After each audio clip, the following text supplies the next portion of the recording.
What's up everyone, how are you all? Today we are back with another blazing Naruto story. What if Naruto was erased from history but returned as a shinobi god? If you enjoy, then please like, share and do comments. And also check the description box to ErinDahl, creator of this beautiful creation.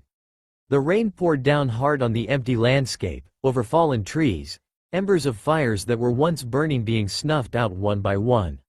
Bodies of fallen shinobi laying broken and cold as far as the eye can see. Only a young blonde stood amongst the destruction, the rain masking the tears that were falling from his cerulean blue eyes and down his whiskered cheeks. The only sign that showed he was crying was the uncontrollable shaking of his shoulders and the quiet sobs that escaped his mouth. The fourth great shinobi war was over. It should have been a day of great celebration, but for the lonesome blonde it was only a day of sadness. Naruto. A deep voice could be heard within the blonde's head, but he made no move to reply. Naruto, you have to talk to me sooner or later. The voice spoke again, this time just a little more directly. Kurama. Naruto's voice was barely above a whisper, the sadness seeping through every syllable. Kurama, they're all gone. I couldn't save anyone. No matter what he did, Naruto could not stop the tears as they fell from his eyes. Yes, the war was over. Naruto Uzumaki, the strongest shinobi of his time, finally defeated Madara Uchiha, but at a great price. He was the only one left, bloodied and bruised, standing over the lifeless bodies of his best friends with only Kurama, the nine-tailed fox, left as his only friend and family. Kurama didn't know what to say. He knew the grief was so great for Naruto, nothing he said would be enough to ease the pain of losing everyone and again being all alone. It was silent for a long time as the two stayed in their own thoughts until the most crazy and undeniably insane idea struck Kurama. The yell of Kurama startled poor Naruto to the point he actually jumped. Naruto, I know what we can do to fix everything. Yeah, what do you have in mind, Kura? Kurama didn't miss the hopelessness that had seeped its way into Naruto's voice. Kurama took a breath before speaking. We go back in time. Huh? Naruto wasn't sure he was hearing things right or understanding. We go back and fix things. Naruto barely showed any emotion or reaction to the idea as he replied. Okay, sure, how? Naruto, I am going to need all of the chakra that you have left. Is that okay? Sure, take whatever you need. Inside Naruto's mind, Kurama was quickly drawing out a detailed symbol on the ground. Naruto was kneeling hopelessly in the mindscape, not even paying attention to what the crazy fox was doing, and was lost in his own drowning thoughts. Naruto, I'm ready. The graveness in Kurama's voice spoke more to the seriousness of the situation more than anything else could. Naruto, are you ready for this? He asked again after he didn't get a reply. Again, the boy said nothing in return. Naruto Uzumaki Namikaze. The use of his full name was enough to shake the boy from his thoughts. Huh? What did you say? Naruto, are you ready? With the chakra we both have left, we could potentially die. Kurama could barely contain the sigh he wanted to release at the absent-mindedness of his vessel, but given the circumstances he had enough sense to be understanding. Yeah, go ahead Kura. I have nothing else to lose anyways. With permission from Naruto, Kurama began the many hand signs he needed for this particular jutsu he was about to perform. He knew that they could die from the strain on their low chakra, but if they were able to pull this off, they could have the chance to save the entire ninja world. Dimensional Time Rift Jutsu. Kurama's yell shook the entire mindscape. Kurama, what's happening? A bright white light was all that Naruto could see. He was pulled out of his mindscape, but everything looked like it was swirling around itself. He was starting to feel extremely sick when he felt a strong pull within himself, and then, nothing. The midday sun was blaring down on the four-man team as they ran through the trees. They were finally on their way home from a long mission and couldn't wait to relax. Can we take a rest yet? I'm so tired. The plea came from a boy with dark hair and onyx eyes, wearing a blue jumpsuit that had orange lining with a white and red fan on his back, and he wore a pair of goggles just under his hide. Shut up, Obito. The annoyed yell came from another boy who had white hair that seemed to defy gravity itself. You could only see half of his face due to the mask he always wore, his dark eyes being the only thing visible. He wore black ninja pants and a black short-sleeved shirt with brown leather straps wrapped around both shoulders that held a short blade on his back. Kakashi, we've been running all day and it's hot. Obito was yelling now, frustrated that his stupid teammate Kakashi was always belittling him.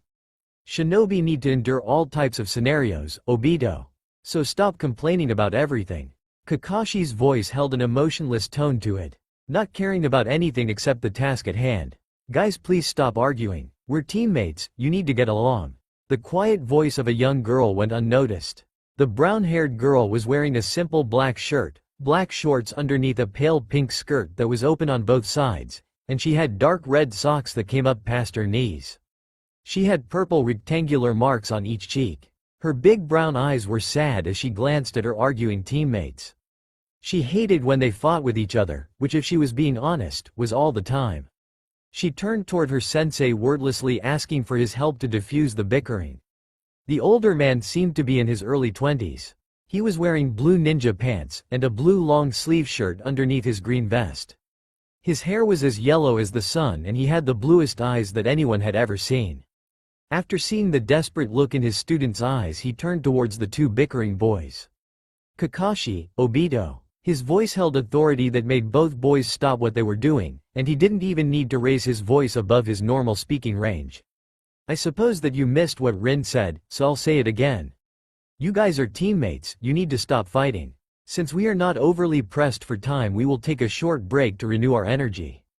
Kakashi, there are more important things than running for as long as you can without stopping. Thank you, Minato-sensei. Obito said through his heavy breathing. HMPH. Whatever. Kakashi mumbled. Thank you, sensei. Rin turned toward Minato with a grateful smile, thankful that the arguing had stopped for now. The four-man team, or Team Minato, as they call it, stopped where they were and descended from the trees onto the forest floor. They each pulled out a box lunch from their backpacks and began their brief break. It was only a short while later that Minato got the strange feeling that they weren't alone in the forest. He tried to carefully watch around them without alerting the others, though the ever-perceptive eyes of Kakashi didn't miss a thing. Minato-sensei? Is something wrong? Kakashi spoke quietly so he didn't alert Rin or Obito. You keep looking around as if you were specifically looking for something. Minato glanced over at his perceptive student. I don't think we are alone. Minato's voice was serious. This in itself spoke more to the situation than anything, since he was normally a very calm and kind man. I feel a strange presence somewhere. He was barely even able to finish his sentence when out of nowhere a blinding white light appeared not too far away from their position. Team Minato was instantly on alert, their lunches and fatigue forgotten about. Almost as soon as it had appeared, the white light was gone, and Minato's strange feeling only got more intense, which he had to admit, worried him a great deal. What is this feeling? Minato thought to himself. This is something I have never felt before. It's worrying. Minato decided that they had better go check it out, but that they had to stay on guard in case it was an ambush by enemy shinobi trying to catch them off guard. It wasn't a long distance to where the light came from, but when they got to a small clearing in the woods they saw something they would have never expected. All they could do was stand there completely dumbfounded by what they found laying before them. It's a guy. Obito said the first thing that popped into his mind, clearly surprised to find just one person, and an unconscious one at that. Thanks for stating the obvious, idiot. Kakashi was already annoyed with Obito. What if he is an enemy, huh? Just because he's out of it doesn't mean we should do anything. But Kakashi, he looks really hurt. Rin, being a medical ninja, she cared about others being okay. She didn't like seeing the young man injured. Minato-sensei, what do you think? Minato just stood there. He was shocked by what he saw, and by what he was feeling. Why do I feel like I know this boy? Why does he kind of remind me of Kushina? Where did he come from? What was that light just a little while ago? What is going on? Questions continued swirling around in his head. Minato hated not understanding something, and it was really starting to frustrate him that he didn't know anything. Then his eyes landed on a particular headband the boy was wearing. It was a ninja headband, a Hite-8, and it had the Leaf Village's symbol on it. He's a leaf ninja. Minato was awestruck. He had never seen this boy before, he was sure of it. If he is, Minato-sensei, can I treat some of his wounds? I'm worried about him. Rin couldn't help but ask this. She looked at the young man. He seemed to be pretty tall, and had a handsome face that had 3 parallel whisker marks on each of his cheeks. His hair was just as blonde as her sensei's, and seemed to be almost the exact same style, which she couldn't help but giggle at. "What are you laughing about, Rin? I don't feel like this is the situation for that." Kakashi again seemed to be the serious one of the group, which came as no shock to his teammates. He could still be a spy. "No, Kakashi, I was laughing because he looks a lot like Sensei." Rin couldn't help but laugh as she was saying this. Well, except for his clothes, of course. As she was examining, she noticed that he was wearing orange ninja pants and his legs were wrapped from the calf down to his ankle, and he was wearing the common ninja sandals. He wore a black long-sleeve shirt that had 3 orange rings around each wrist. He had common half gloves on that left his fingertips free, and they had metal protectors on the backs of his hands, and he was wearing the common green Jonin vest. Over everything he was wearing a high-collared red cloak that had black flames around the bottom. "Well, I guess it looks just like what you would wear though, Sensei." She was still laughing as she saw the crazy similarities. "Say, Minato-sensei, do you have a long-lost twin or something?" Obito was surprised when he noticed how much they look alike after Rin pointed everything out. "Rin's right, he looks just like you." "No, I don't." "Rin, what sort of condition is the boy in?" Minato was on guard. He could sense others gaining on their position, and he was still wary of this strange boy. But for some reason that he couldn't explain, he didn't want this boy to die. "It's bad, Sensei, like really bad. He basically has no chakra left, many broken ribs, a dislocated shoulder, many cuts and lacerations all over his body, and he seems to have some internal bleeding." Rin was almost in tears now. Her laughing was completely gone and all she felt was sorrow for this poor boy. "I don't know how he is even alive, Sensei, he should be dead." Minato's eyes widened as he heard all that was wrong with this poor boy. "He has to be only around 18 years old. What happened to him? He looks like he was on the front lines of the war." Minato couldn't bring himself to leave him there. "Rin, do what you can for him now, but hurry. We are about to have company. Kakashi, Obito, you're with me. We have to protect these two." Minato had barely finished talking when 8 other ninja arrived at their position. They could tell they were enemies right off the bat.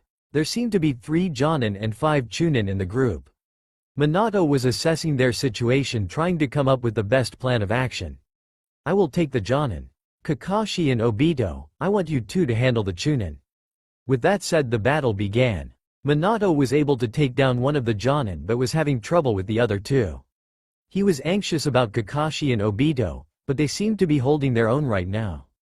It looked like they had taken down 2 Chunin so far, but they were also getting tired. The battle was taking too long. Rin was trying to work as fast as she could so that she could go and help her teammates fight off the enemy. The boy's wounds were critical though, and she needed to make sure that he was stable first. Suddenly she felt a hand on her wrist that made her jump.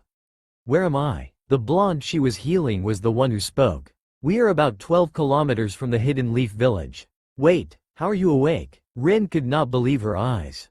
"This boy shouldn't be awake, not with his injuries. There's fighting near us. What is happening?" Again the blonde spoke with a quiet voice, not really knowing what was going on. "My teammates are fighting some enemy ninja just past this clearing." Rin couldn't even finish before the boy was just gone. What in the world was that? Minato could tell they were having a hard time against the enemy. They were tough and his team was low on chakra and energy after having just come from a mission and running all day. All of a sudden he felt a burst of chakra and turned to see the young boy from earlier taking out the last 3 remaining Chunin like it was nothing. Then in the blink of an eye he was next to him and he was finishing off the 2 other Jonin that he had been fighting before. What the actual hell? That was all Minato could think about. This kid just took out 5 high-ranking ninjas in less than 5 minutes. After finishing off the ninja, the boy turned to face the ninja that had saved him, but what he saw left him speechless. Well, shit. Shit. That was all that would come to mind. Minato, Kakashi, Obito and Rin were all staring at the boy who just took down 5 enemies like it was nothing with wide eyes and open mouths. They saw his eyes widen when he turned, and it was then they noticed his blue eyes, so blue they rivaled Minato's. But he didn't say anything, he just stood there as if he had seen a ghost. "Hey, are you okay?" Rin was the first to ask. She didn't have a chance to finish healing some of his more serious wounds and she could see fresh blood dripping them. The boy was still pale and still very low on chakra. But the young boy didn't answer. He just continued to stare, until they saw his eyes rolled to the back of his head and he started to fall. Minato noticed the boy was about to pass out. He ran to catch him before his head hit the ground. "Hey kid." He was feeling the desperate need to make sure this boy didn't die in his arms. "Kid, come on, wake up." He was nearly yelling at this point. He was starting to freak out a little bit when the kid barely opened his eyes and groaned. "Hey, you're going to be okay. What's your name, kid?" The blonde could barely comprehend what was being said to him. It took him a while to reply. "Naruto." He only managed to get out one word before the world went black. "Naruto." That was all they got before he passed out again. Minato didn't waste any more time after that. "Alright Naruto, we are going to bring you home." As he was saying this, Minato carefully picked up the young boy, and he signaled to the others to start making their way back to the Leaf Village. The journey was longer than all of them were hoping for, but they couldn't afford to stop. Not when they had a nearly dead teenager with them. They had to hurry, but they had to be careful not to further injure the young man. Minato was getting more and more anxious the longer they went without reaching the village. Before he could have a full-blown panic attack, they were finally able to see the main gates of the Leaf Village. It was a welcome sight for all four of them. They slowed down to a brisk walk when they entered the village, not wanting to attract too much attention to themselves, though they still got weird looks from villagers at the unknown newcomer, but since he was with the yellow flash no one questioned it. "Kakashi, Obito, I want you two to go to the Hokage and report on the mission. Rin and I will take Naruto to the hospital." With no room to argue, they split up to go to their respective destinations. "Please be okay, please don't let it be too late." Minato nearly burst through the hospital doors by the time they got there, scaring almost everyone in the room. "Hey, this boy needs a doctor right now." Minato was frantic at this point. His eyes showed a fear that was almost never there. He felt as if he was losing his wife Kushina. When all of the nurses saw the condition of the poor boy being carried by the yellow flash, they immediately leapt into action. 6 nurses took the unconscious Naruto to a room in the back of the hospital where they started tending to the many wounds covering him. Minato and Rin were told to wait out in the hallway while Naruto was in surgery. Minato couldn't stop pacing. Rin's sweat dropped as she watched her sensei anxiously walking around. "Sensei, you should sit down, I'm sure you'll be okay. We just have to be patient." She was trying to calm Minato down. She was worried about Naruto too, but seeing the fear in her otherwise fearless sensei was something that worried her more, so she decided to ask him about it. "Hey sensei, can I ask you something?" "Sure Rin, what is it?" Minato stopped to listen to his student's question. "We just found this boy and don't even know who he really is. So why does it seem like you are so afraid for him?" She instantly regretted asking when she saw her sensei freeze where he was standing. An intense and silent moment passed and she was about to say, "Forget it," when he finally spoke. "I don't know." Minato really didn't know what to say. "I just have this strange feeling. Like I know him, but I know I don't." At this point he was just getting all of his thoughts out there. "It might be because he reminds me so much of Kushina, or maybe because he looks like me. It would just be weird if he died. Maybe he is some far distant relative I didn't know that I had." He was more talking to himself now, pacing again since he couldn't seem to sit still. Rin just listened to her sensei rant to himself, watching him as he walked up and down the hallway of the hospital. Luckily she didn't have to watch too much longer because a nurse finally opened the door to Naruto's room and stepped into the hallway. "How is he? Is he okay?" Minato was the first to speak, running up to the nurse who blushed so hard at how close the famous yellow flash was to her. "He is still unconscious and still in critical condition due to the severity of his wounds and the severe depletion of chakra in his body." She tried to explain further but was interrupted by Minato, again. "Is there anything else you can do?" He didn't want to hear that the boy might not make it. He was desperate at this point. The war had already claimed too many lives. He didn't want to lose anyone else. "Please." This was barely above a whisper, a plea that only the nurse and Rin could hear. "Don't worry." The nurse sent a small smile to Minato, hoping that she could send him the hope he so desperately needed in that moment. "We are giving him some blood to help with the blood loss he sustained, and now that his wounds have been tended to, we believe that his condition is stable and he will pull through eventually." "Oh thank Kami." Minato let out a breath he didn't even know he was holding. "Can we go in and see him?" "Yes, you can. Though just be prepared, it's not a happy sight." The nurse then pulled out all the other medical personnel and left the 2 ninjas to see their newfound friend. Minato and Rin both walked toward the hospital room, and just as they were about to turn the handle, Minato froze. Why am I so nervous? He couldn't help but think that, wondering why he felt so weak all of a sudden. He could tell Rin was looking at him, a silent question in her eyes if he was okay or not. So he took a deep breath to steady himself and opened the door. The sunlight was streaming in through the open window when Minato and Rin walked into the hospital room. There was a curtain covering Naruto's bed, and Minato's anxiety was hitting an all-time high, that is, until he got a look behind the curtain and he was certain his heart had stopped for a couple seconds. Naruto seemed to be wrapped head to toe in bandages. He had an IV in one arm and a blood bag supplying small amounts of blood to him in the other arm. He was also hooked up to a breathing simulator, pumping air to his lungs. There were also seals placed around the boy's wrists and ankles so he wouldn't be able to move, since of course, they didn't actually know if he could be trusted yet. Minato-sensei. This is. Rin didn't even have words to express what she was feeling. She looked toward her sensei and what she saw shocked her. He's crying? She had never seen him cry before. He was always so happy and calm all the time. Are you okay, sensei? Rin muttered quietly as she tapped Minato's arm to get his attention. Minato jumped when he felt Rin tap him and heard her ask if he was okay. I'm crying? Oh my Kami, this is worse than I ever would have imagined. It's heartbreaking. He can't even breathe on his own. Minato knew he had to answer Rin, but what could he say? I'm not sure, Rin. Who knows what this boy went through? He doesn't even look that old. He tried to ignore the stutter that made its way to his voice. Why was such a young boy hurt so bad? He almost died. It was hard to say this out loud. It was all he could do to hope that it would not happen. Both Minato and Rin jumped when they heard a knock on the door, breaking the intense silence that had settled between the two team members.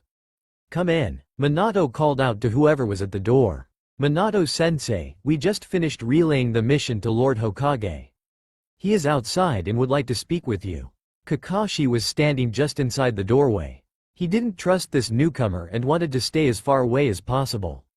Thank you, Kakashi. Now, if you and Obito here wouldn't mind, I would like you three to watch over Naruto until I get back.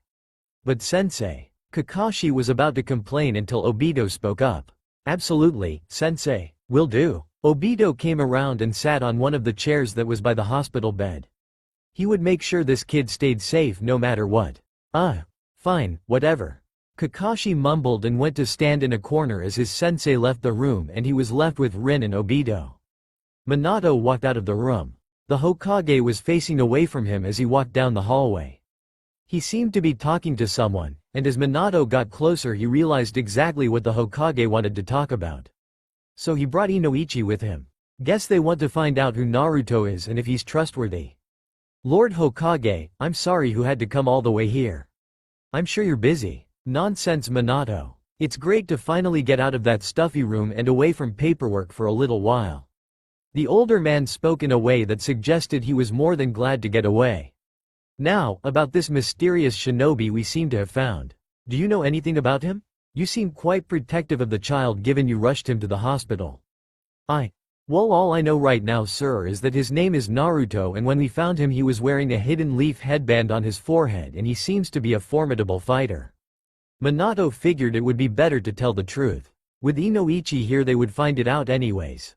Well then. I brought Inoichi here in hopes that we could search through his memories to learn more about him while he is asleep. Is that alright with you, Minato?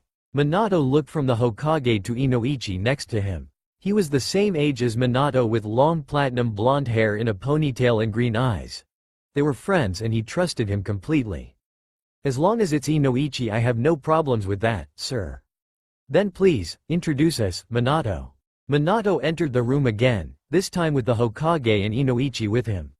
He pulled back the curtain so that there was more room for everyone to stand. Please proceed, Inoichi. Yes, Lord Hokage. Inoichi stepped up to the bedside of the young man. He was best at reading the memories of others. It always came naturally to him. He placed his right hand on the forehead of Naruto and prepared to enter his mind. He was in a small apartment. This seems just like a regular apartment. Maybe a little smaller than usual. Inoichi was thinking to himself as he looked around. What troubled him more though was the fact that the walls were moldy and crumbling.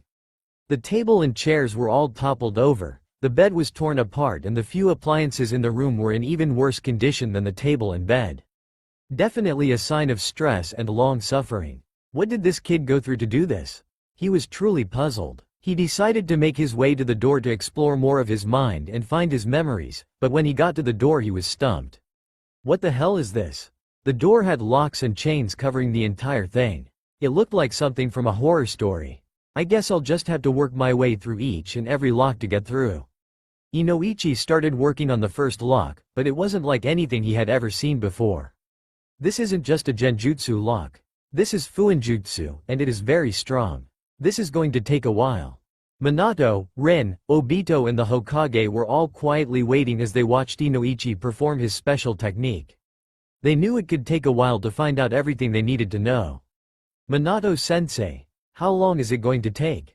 Rin was still worried about the health of Naruto, and wanted to make sure he was okay. Don't worry Rin, Inoichi is the best at what he does, it won't. Minato was interrupted when they heard groaning coming from Naruto. What the hell is going on? Naruto was struggling against the seals that held his wrists and ankles. His face seemed to show that he was in great pain, a big difference than the peaceful expression he had just moments earlier. He wouldn't stop struggling. The four in the room tried holding him down so that Inoichi could finish, but the young boy was stronger than he looked, even with being bound. What's going on, Lord Hokage? I've never known this to happen before. Minato was starting to get worried again. I'm not sure Minato, I think perhaps we should pull Inoichi back. The Hokage spoke with authority and calmness to bring order to the chaos that had started. He gently touched Inoichi on the shoulder and sent some chakra to him to wake him up. Not seconds later, Inoichi removed his hand and Naruto had stopped moving again, and the painful expression was gone. What the hell happened, Inoichi? Minato was frustrated that his friend seemed to cause pain to a teenager in a coma. Calm down Minato, let him speak without losing your temper and interrupting him. The Hokage stopped Minato from completely losing it. Now, tell us what happened, Inoichi, it was quite surprising on this end. Well, Inoichi began to describe what had happened when he got to the locked door. When I got to this locked door I found it wasn't just a genjutsu trap, it was hundreds of fuinjutsu seals placed and all of them required special techniques to remove. It was as if they were purposefully placed so that no one would be able to see the memories that were beyond the door, and the state of the room I was in showed a lot of mental strain. I don't think this boy wants to access those memories. I think he placed those seals there. That was a lot to take in. Everyone in the room remained silent as they all withdrew into their own thoughts about everything they just heard. What did he go through to block his own memories like that? Why was everything so ruined? Damn it, now I'm even more curious. Minato was spiraling in his own thoughts, tormented by this young boy. Inoichi was more troubled that not even he could make his way through. This is interesting, I've never seen anything like this. I can't wait to meet him when he wakes up. This child is an interesting one. I suppose we can let him heal up here until we get some answers. The Hokage was thinking as rationally as he could considering nothing was going to come of freaking out. Alright, we will wait until he has woken up to explore his memories. I suppose we will not get anywhere without his permission first.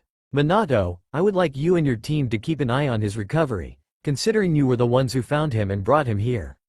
That is perfectly reasonable, Lord Hokage. What Minato didn't say is that he would have offered to watch Naruto even if the Hokage didn't ask him to. Rin silently agreed with her sensei, she too was worried about Naruto.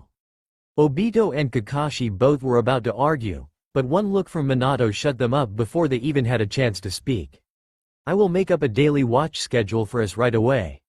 The Hokage left with Inoichi shortly after since he still had a lot of work to get done.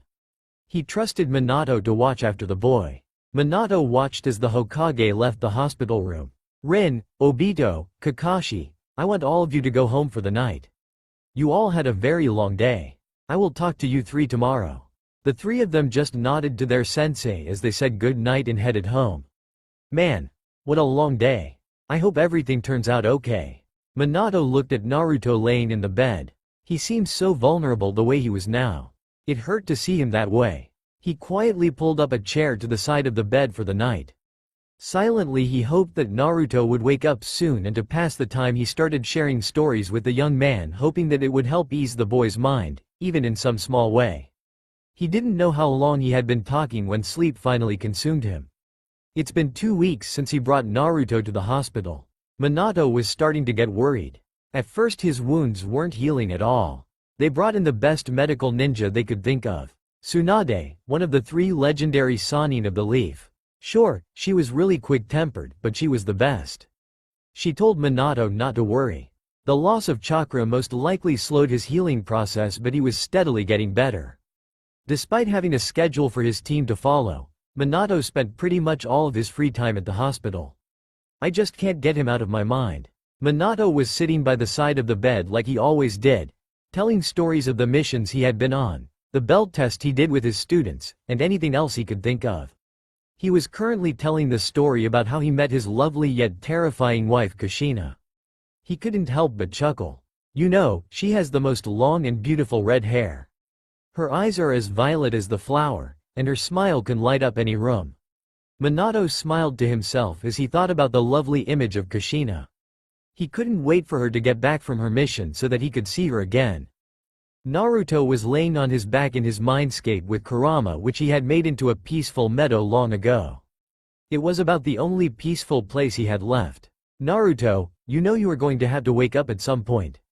Kurama was trying to be strict, but he knew what Naruto was feeling better than anyone else. I know, Kura, it's just that. Well, you know as well as I do that as soon as I wake up they'll want to see my memories. I just don't think I could handle that, ya know. Naruto's voice was filled with anxiety as he thought of all the things that could happen.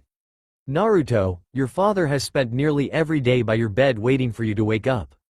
We came back to change the future. We can't do that from inside your head. Kurama was getting frustrated now. Naruto was almost completely healed, he was just complaining now, but Kurama knew something that would wake him up real quick. You know. Oh, don't start with that tone, Kurama. I'm not in the mood to play your stupid games. Ah, come on, you don't even know what I was going to say. Kurama was full on pouting now. Wait, what do you mean stupid? Damn it, Kurama, stop yelling. I didn't mean you're stupid, ya know. Are you going to let me finish now? Fine. What were you going to tell me? Well, I was going to say that Minato is talking about your mom. You better wake up if you want to hear what he is saying. Kurama's voice was so mocking that all Naruto could do was shake his head. You are one smart-ass fox, ya know that. All Naruto could do was sigh. He knew he had lost. Fine, you win. Naruto let himself fade from his mindscape and into the real world. When he started hearing things around him again, the first thing he heard was his dad saying how much he loved his mom's red hair and her beautiful eyes. Naruto let a small smile brighten his face. Maybe things would be okay after all. That's super cheesy, ya know. Naruto couldn't help but say something sarcastic to break the awkward silence, and he knew he had to alert Minato that he was awake. Minato was so caught off guard that he actually jumped a little at the voice coming from the bed. You're awake? Oh, thank Kami, I thought you were going to sleep forever. Instinctively he got off the chair and hugged the teenager who was still sealed to the hospital bed. It wasn't until he felt the boy stiffen that he realized what he did. Oh, I am so sorry. I don't know why I did that. I guess I was just happy to see you awake. Wait, did you say my story was cheesy? You were listening to that? Now he was really embarrassed. Naruto just laughed at his dad's discomfort. Of course, he didn't know that Naruto was his son, but it was still funny. Yeah, I was listening, haha. Regardless of his situation, right now he felt some semblance of peace talking with his dad about his mom. It seems you really love her, ya know. Minato blushed a little at Naruto's response. Damn, I don't even know this kid and it is so easy to talk to him and to be around him. Yeah, I really do. He let a huge smile grace his face, and for a short moment they were silent as they let peaceful moments enter their minds, until Minato remembered what he was supposed to do. Oh, Naruto, I'm afraid I have to go and alert the Hokage that you woke up. He will want to meet with you right away. Naruto was sad to break the small moment he had with his dad, but he understood why he had to go. Yeah, I got it. He let his eyes wander to the window in his room and watched the birds fly past. He knew he had to prepare for what was about to happen. Minato arrived at the Hokage's office faster than anyone else could have. He knocked on the door and once he heard the, "Come in," from inside he opened the door to announce the great news. Lord Hokage, Naruto woke up. He couldn't contain his excitement any longer. He felt he needed to know more about the mysterious boy. That is great news, Minato. Is he able to comprehend information well enough for us to explain what we want to do? The Hokage was actually interested in the young man's well-being. He didn't want to push the boy. Yes, I believe he is, sir. We had a small conversation before I left to come here. Well then, let's not keep the young lad waiting any longer. And with the command from the Hokage they set off back towards the hospital, sending an Anbu to alert Inoichi to meet them there. Naruto noticed that he was sealed to the bed. Well, that's just great, he thought to himself. I guess I did pop out of nowhere, so I can't really blame them. But now he was getting bored not being able to move. No sooner had he thought this that he heard a small knock on his door. Come in. He didn't know who could be there. He figured his dad would just walk right in. But he wasn't expecting a young girl. Hello? Oh, you're awake. I'm so glad. I'm Rin. I was the one that started healing you after we found you passed out in the woods. I was really worried you wouldn't make it, so I am really glad that you are alive and not dead. Rin stopped talking when she noticed that she had started rambling and Naruto was looking at her like he was amused. Sorry, I ramble when I'm really excited. Your name is Naruto, right? Oh, yeah, it is. I do sort of remember telling that to you. Naruto was a little surprised that Rin wasn't more wary of him. He knew she was part of his dad's team along with Kakashi and Obito, but he had never gotten a chance to meet her. I hope you are doing okay. I briefly remember a battle happening when you found me. You weren't hurt, were you? Oh, yeah, I totally forgot about that. Yeah, I'm totally fine. I had stayed away from the fight while I was healing you, and then when you woke up all of a sudden you took out the rest of them super quick and we were able to get back home no problem. Great, I'm rambling again. Rin was worried that she was bothering Naruto, but when she looked at him he was just smiling. Well, I'm glad that everyone is okay. Just after Naruto had finished speaking he heard the door to his room opening again. He knew who it was right away. Welcome back, Minato, Lord Hokage. He tried to keep a pleasant air about him so they wouldn't put their guard up. Naruto, I am glad that you are still awake, and it looks like you had some company while I was gone. Minato glanced at Rin. She had a smile on her face, so he assumed the conversation was good. Yes, the company was really good. Rin here is a very nice young lady. He smiled one of his best smiles, making Rin smile too. Though I suppose you're not here to have another nice chat. The air immediately tensed. Yeah, that's right. Minato decided it was best if he talked to Naruto about what they were planning on doing. So this man with us is Inoichi. He specializes in mind jutsu. We would like your permission to go through your memories to figure out if you are who you say you are and if you are a threat to our village or not.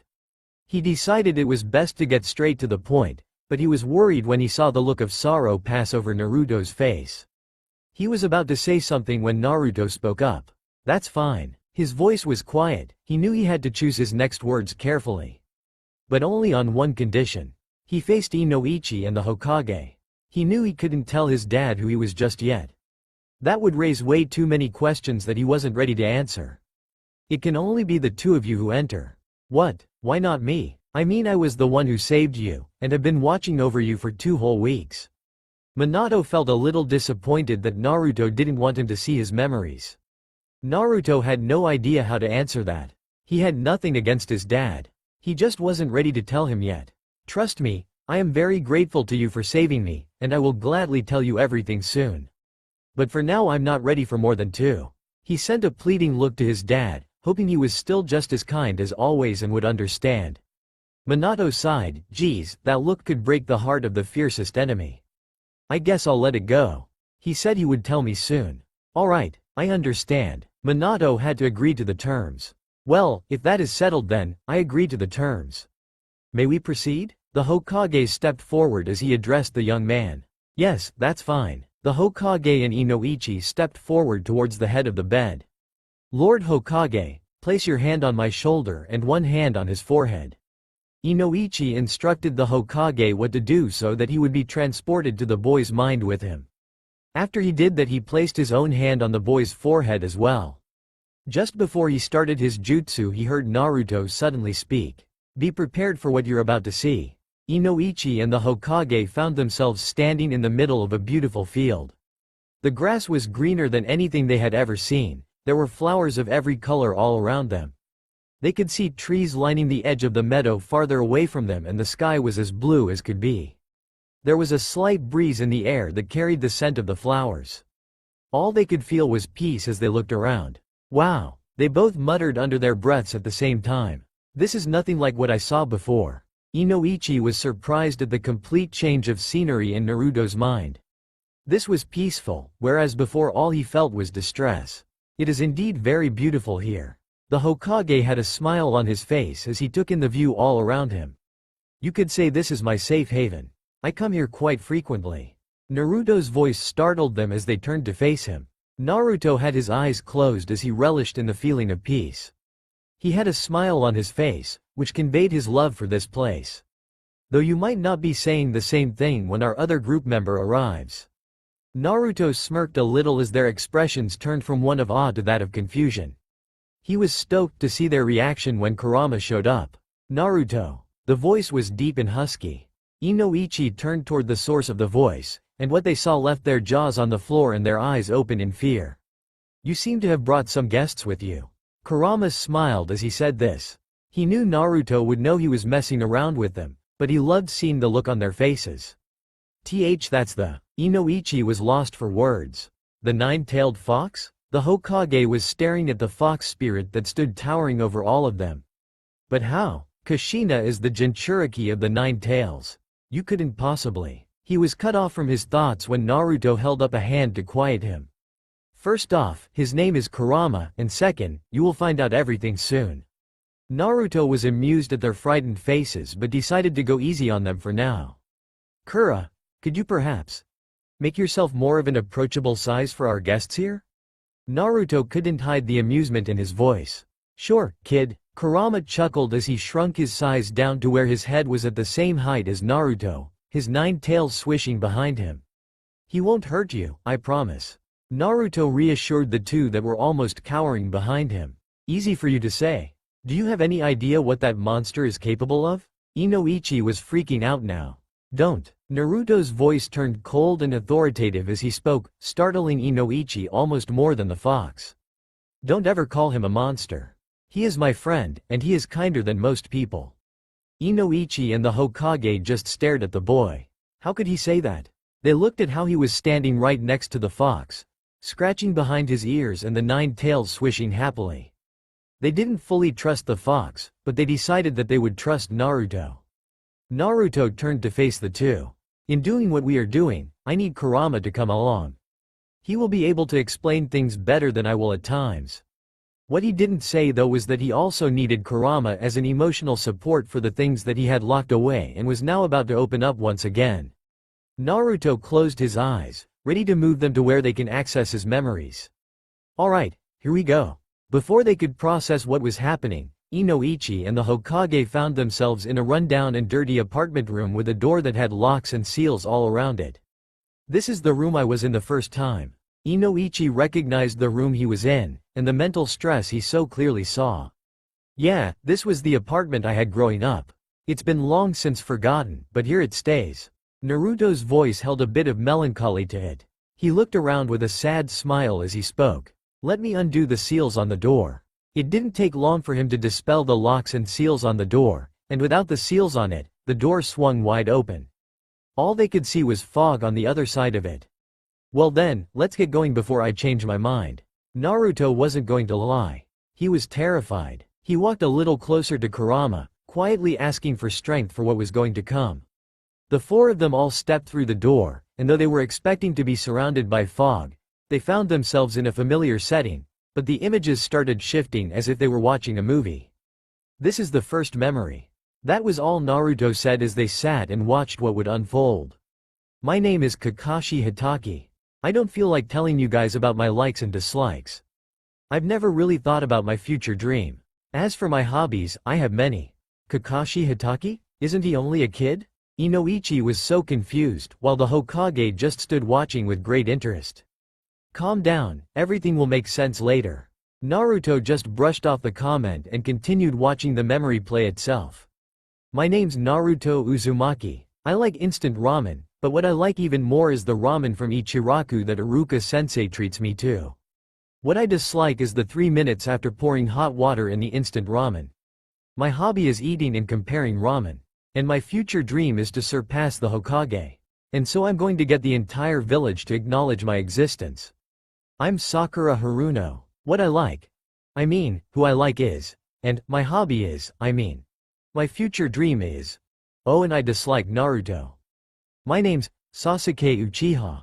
I have lots of dislikes, but no likes in particular.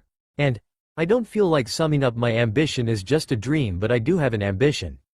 The ambition to restore my clan and without fail, to kill a certain man.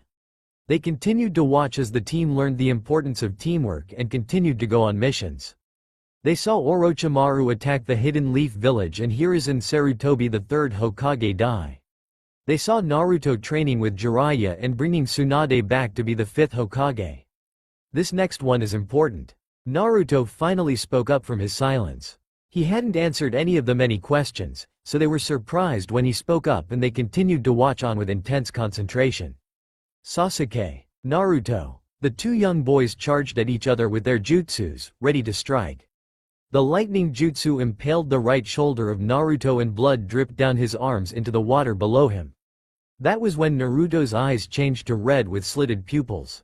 Taking on a cloak of the nine tails, he continued to fight Sasuke. Again their jutsus collided and they were surrounded with a ball of light. When everything cleared, Sasuke was standing over an unconscious Naruto. Sasuke was my best friend. Naruto's face was sad as he spoke. He looked at the young Sasuke with such care. He was so caught up in revenge that it drove him to darkness. I made a promise to myself that I would save him and bring him back home. Did it ever work? The Hokage voiced the question both he and Inoichi were thinking. Eventually, though not as soon as I had hoped. Naruto was quiet again, and they continued to watch. Naruto left with Master Jiraiya to train and he was gone for 2.5 years before he returned, and that was when all hell broke loose in the world. A group called the Akatsuki was hunting all of the tailed beasts and stealing their chakra. Madara Uchiha declared the start of the Fourth Great Ninja War. The 5 great nations form an allied shinobi force to fight against Madara. Naruto and Killer Bee were on an island, and Naruto was learning how to control the 9-tailed fox's chakra. All too soon Naruto realized what was happening away from his knowledge and decided to join in the fighting. The memories all of a sudden stopped playing and Inoichi and the Hokage looked around, stunned that everything had stopped. That is when they noticed Naruto had fallen to his knees. His head was in his hands and he seemed to be shaking uncontrollably. Kurama was lying next to him, with one of his tails wrapped around the boy and he was nuzzling Naruto's cheek. They both were a little stunned by the fox's actions. Naruto. We can stop if you need us to. Inoichi didn't want to push the boy. He could tell this was hard for Naruto. Suddenly he understood why his mind seemed to be in ruins. No, you have to know. That was all he said.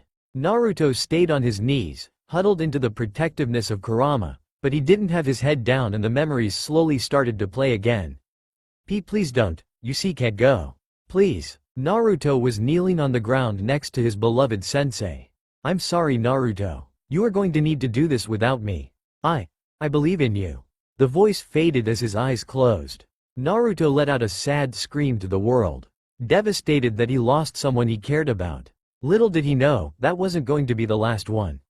Inoichi and the Hokage watched in great disbelief as one after another fell in battle against the enemy. They noticed tears staining Naruto's face as they watched. He never said anything else. They could hear Kurama whispering into his ear things like, "It's going to be okay," and, "You're not there anymore." They were touched to see that Naruto wasn't alone. The battle they were witnessing seemed to go on forever, though they knew it had only been a couple of weeks at the most. They watched as Naruto continued to lose friends and comrades, each loss hitting him just a little harder. He held a girl with dark hair in his arms. Her pale lavender eyes were lifeless. Naruto brushed his hand over her face and closed her eyes. It looked like she could have been sleeping, but he knew that wasn't true. He was sobbing into her shoulder. He couldn't believe he lost her. The memory froze while zoomed in close to the young girl.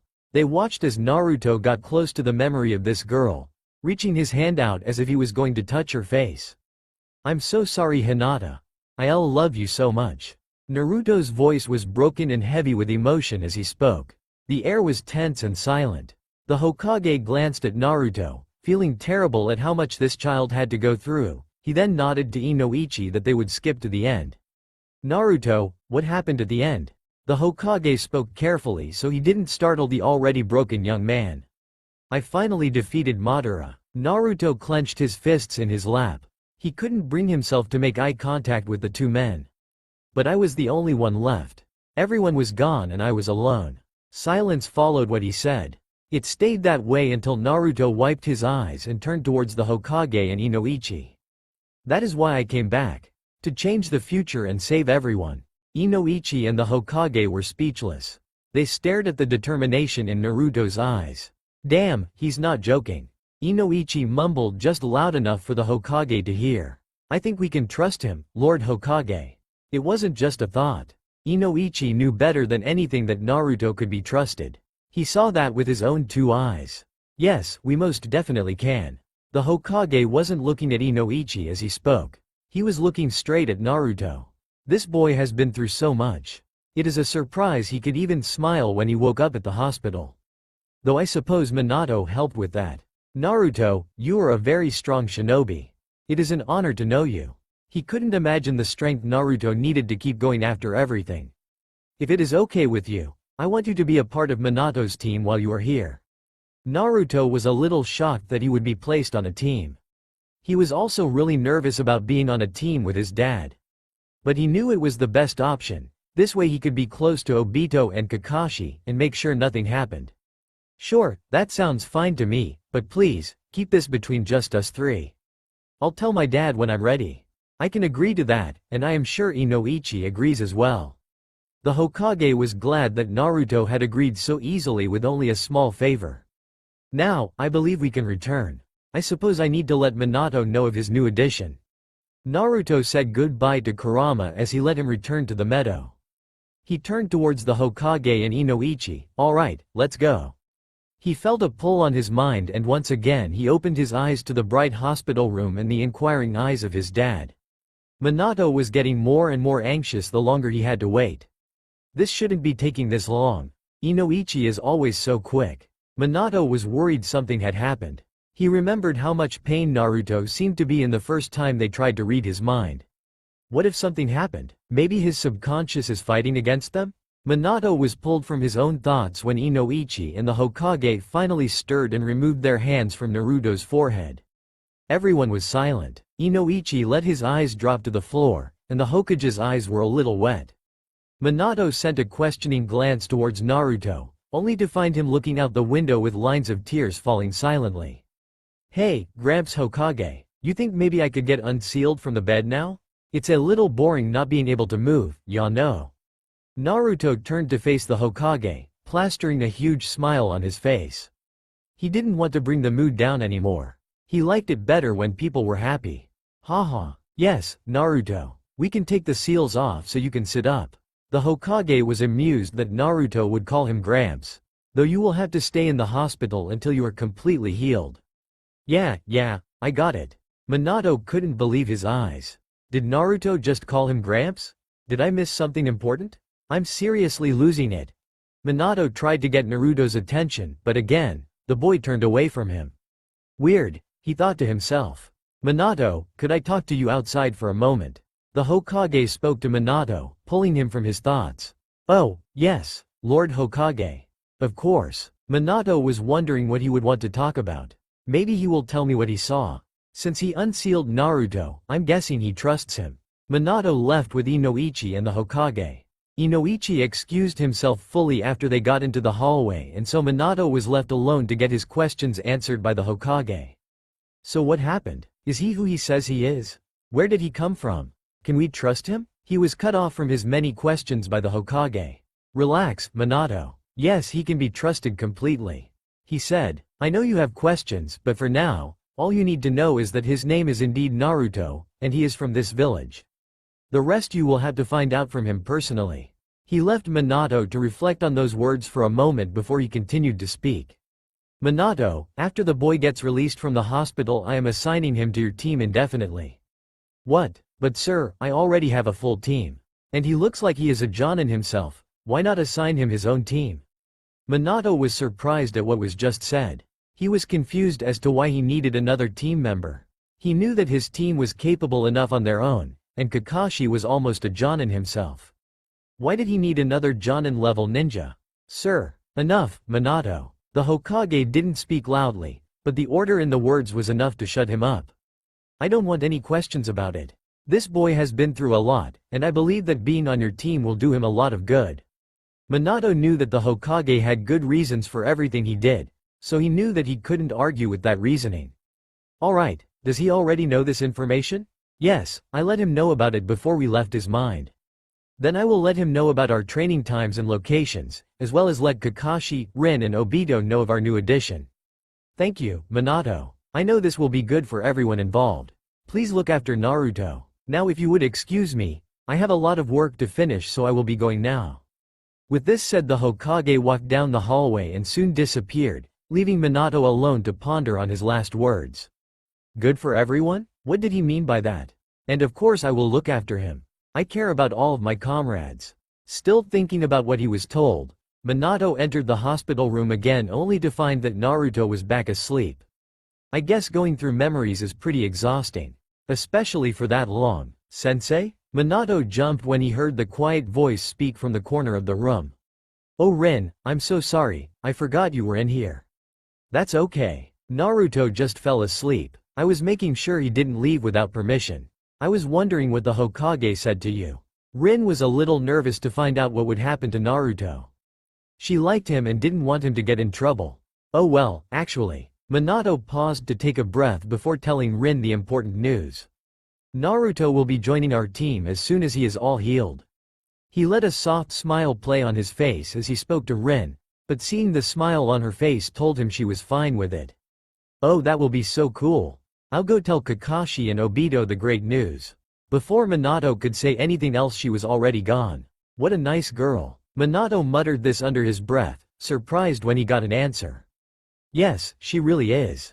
Naruto was staring at the door where Rin had disappeared, and he had the purest smile on his face. Oh, I'm sorry if we woke you, Naruto. Minato felt bad waking him up. He needed the rest. That's okay. I wasn't actually asleep, but I figured she would feel better if I was. So I pretended to be. Oh, yeah, I guess that makes sense. Minato didn't really know what to say. So, you know about being put on my team. It wasn't a question. He knew Naruto was told about it. Oh yeah, I totally forgot about that. Should be fun, I can't wait to get started. From just a few minutes ago? Is he serious? Minato couldn't help thinking this to himself, looking at Naruto with disbelief. Well, we start training at 7 am at training ground 32. I figured you can just come as soon as you are feeling up to it. I could start training now, ya know. I heal fast. Naruto was a little offended. Geez, I'm not made of glass. He thought to himself. Though I could do with some ramen. I haven't had any in like, forever. You like ramen? Minato was surprised. This kid has been unconscious for 2 whole weeks and the first thing he thinks about is ramen? You remind me of Kushina. He thought it was a little funny, but was stunned when he noticed Naruto freeze just a little before he smiled that 1000-watt smile again. Well, she must have great taste then. Ramen is the best food ever invented. Well then how about I go and get some, and I can bring it back for both of us. Minato chuckled a little bit. Kushina isn't home yet, so she won't kill me for getting ramen without her. Naruto paused to think. Kurama? What should I say? Just do it, kid. He's your dad, not your greatest enemy. You can handle eating lunch with him. Kurama was just a little frustrated that Naruto wouldn't tell Minato the truth. But he knew he had his reasons, so he didn't want to push him too hard. Plus you have to get used to being around him anyways. You might as well start now. Yeah, okay, I guess that makes sense. Naruto was pouting at Kurama as he left his little mind rant. Yeah, that sounds great. He couldn't quite look his dad in the eyes as he answered, but he was sure he didn't notice. Then I will be right back. Minato teleported away to get there quicker. He didn't want to get stuck in any lines. Ichiraku's was still new in the leaf, and it got busy around lunch and dinner times. Naruto watched as his dad left, chuckling to himself at the frantic look he had when he did. How long do you think it will take him? He seemed a little excited when he left. Naruto couldn't help but talk to Kurama to pass the time. Well, if it's close to the speed that you run it, I'm guessing he should be back pretty soon. Now, can I go back to sleep now without you waking me up every few minutes?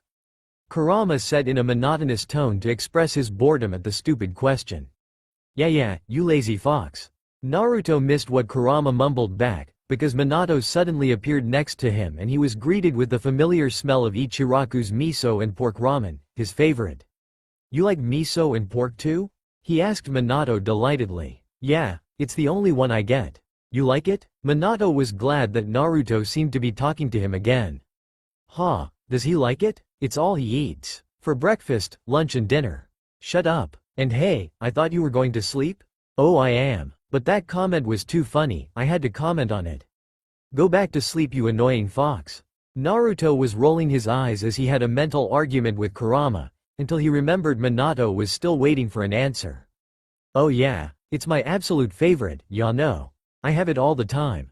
That's great then. Let's dig in. Minato handed Naruto his bowl and chopsticks. Thank you for the food. They both said at the same time, and after a quick humorous glance at each other they started to eat their ramen, getting rid of any awkwardness that may have been there. After they had finished eating, Minato gathered up the bowls and turned to face Naruto. Well, I guess that I should let you get some more rest. I'll come and check on you later. Sounds good. Naruto was about to leave it at that but decided to add in something else. Thank you for staying and having lunch with me. It was nice not to be alone again. Minato was surprised at the wording Naruto chose to use. Again? He thought to himself. Has he been alone before this? Maybe I'll ask him another time. Minato was glad that Naruto seemed genuinely happy. Of course, it was nice for me too. He meant it too, he often ate alone when Kushina was gone. Well, I'll see you later. Get some sleep, okay? Yeah, I will. See ya. Naruto watched as Minato left, regretting not asking him to stay longer. Because regardless of saying he would, he knew that he wouldn't be getting much sleep. It was only 2 days later when Naruto was able to leave the hospital. Man, I have got to get some new clothes. These ones are torn to shreds now. Naruto thought to himself as he got dressed. Hey, has he left yet? Yeah, we want to walk out with him. When is he supposed to leave? Naruto could hear the countless number of fans he has acquired in the short amount of time that he has been in the hospital. They were all young girls that heard about a handsome and strong stranger that had come to the village. They were all crowded in the hallways waiting for him to leave his room. I am so glad that my room has a window. Without saying any more, Naruto grabbed the last of his belongings and jumped out the window. Naruto was absent-mindedly walking through the village when he suddenly remembered something. Shit, I don't have any money. And I totally forgot that I don't technically live here. Where am I supposed to stay? Naruto jumped up to sit on the roof of a building while he thought over the best option. Well, the best way to earn money would be going on missions. The only problem with that is that I have a team now, and I can't go without them. I would also like to have some nicer clothes before meeting up with them, so I would need money before then to get new clothes. Damn it, I guess I'm going to have to talk to Gramps.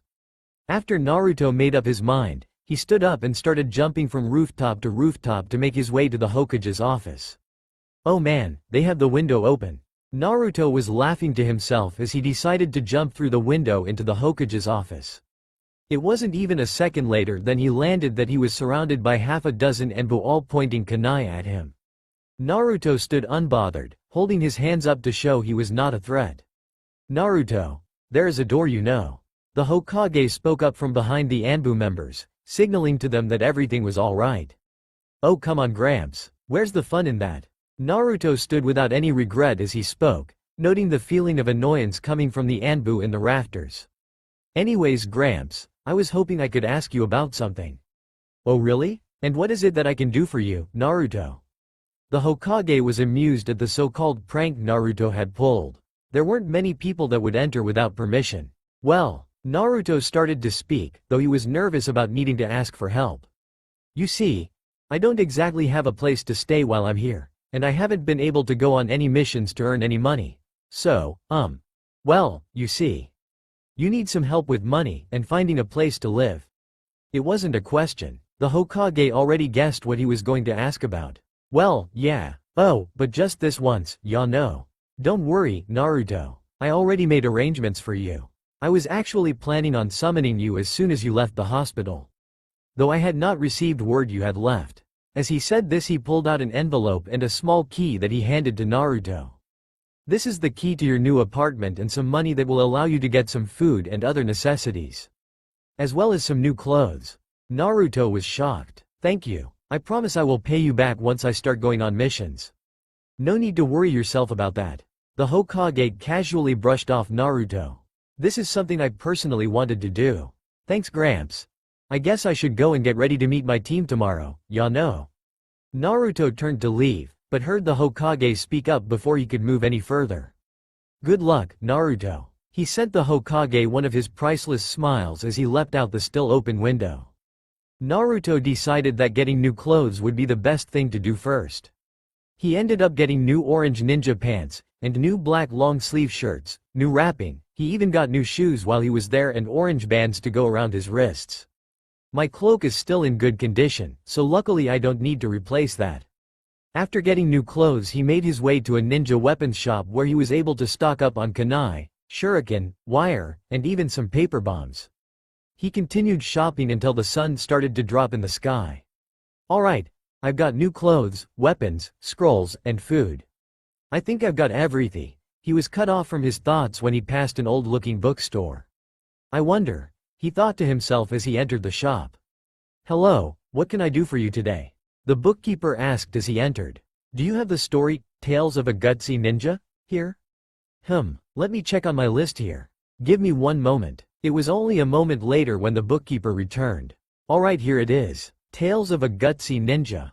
Did you know this is actually written by a hidden leaf ninja? He's one of the legendary Sannin of the Leaf.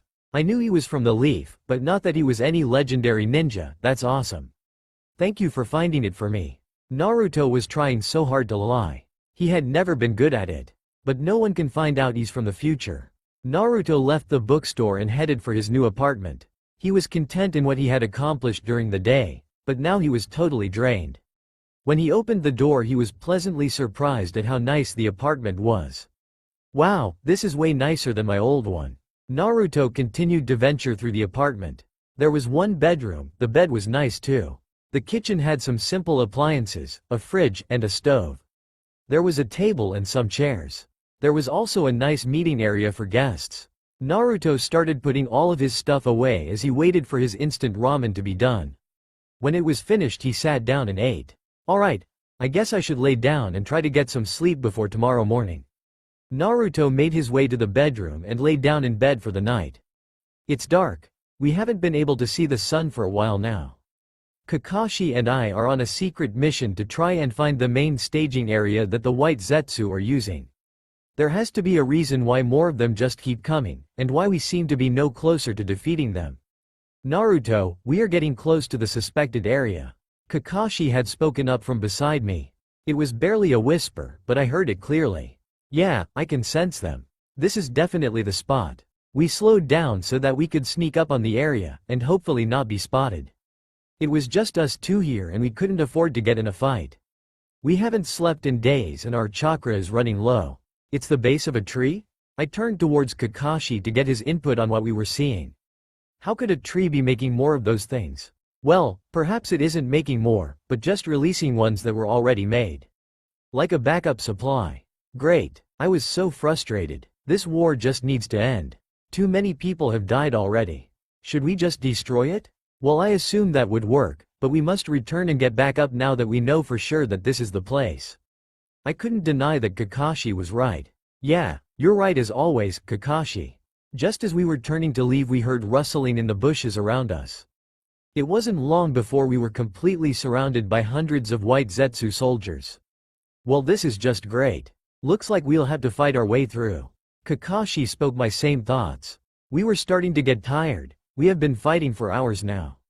Arg, I got thrown into a tree about 15 meters away and a branch ended up stabbing me in my back. Damn it, Naruto. I could hear Kakashi yelling my name, but at this point my vision was starting to blur and I was getting lightheaded. The last thing I saw was Kakashi running in front of me as a White Zetsu swung a blade towards me. When I eventually came to, all of the White Zetsu were gone. I was wondering where they were when I remembered what happened. Kakashi, where are you? He wasn't answering. I started looking all around me and that's when I saw him. He was laying on the ground, with his head resting on the root of a nearby tree. I ran over to him and immediately noticed the hole in his chest. Kakashi. I knelt next to him, shaking him slightly to wake him up. Naruto. His voice was shaky as he spoke. Kakashi, we need to get back to the medical corps so they can heal you. I was frantic. I was trying to pick him up as carefully as possible when he grabbed my arm. No, you need to get out of here and warn the others. He was having trouble talking and he started coughing up blood. No, Kakashi, I am not leaving you here. I couldn't believe what I was seeing. I was not going to let him die. Not for protecting me, he just couldn't. Naruto, you have to live. To bring peace to the world. You have to become Hokage.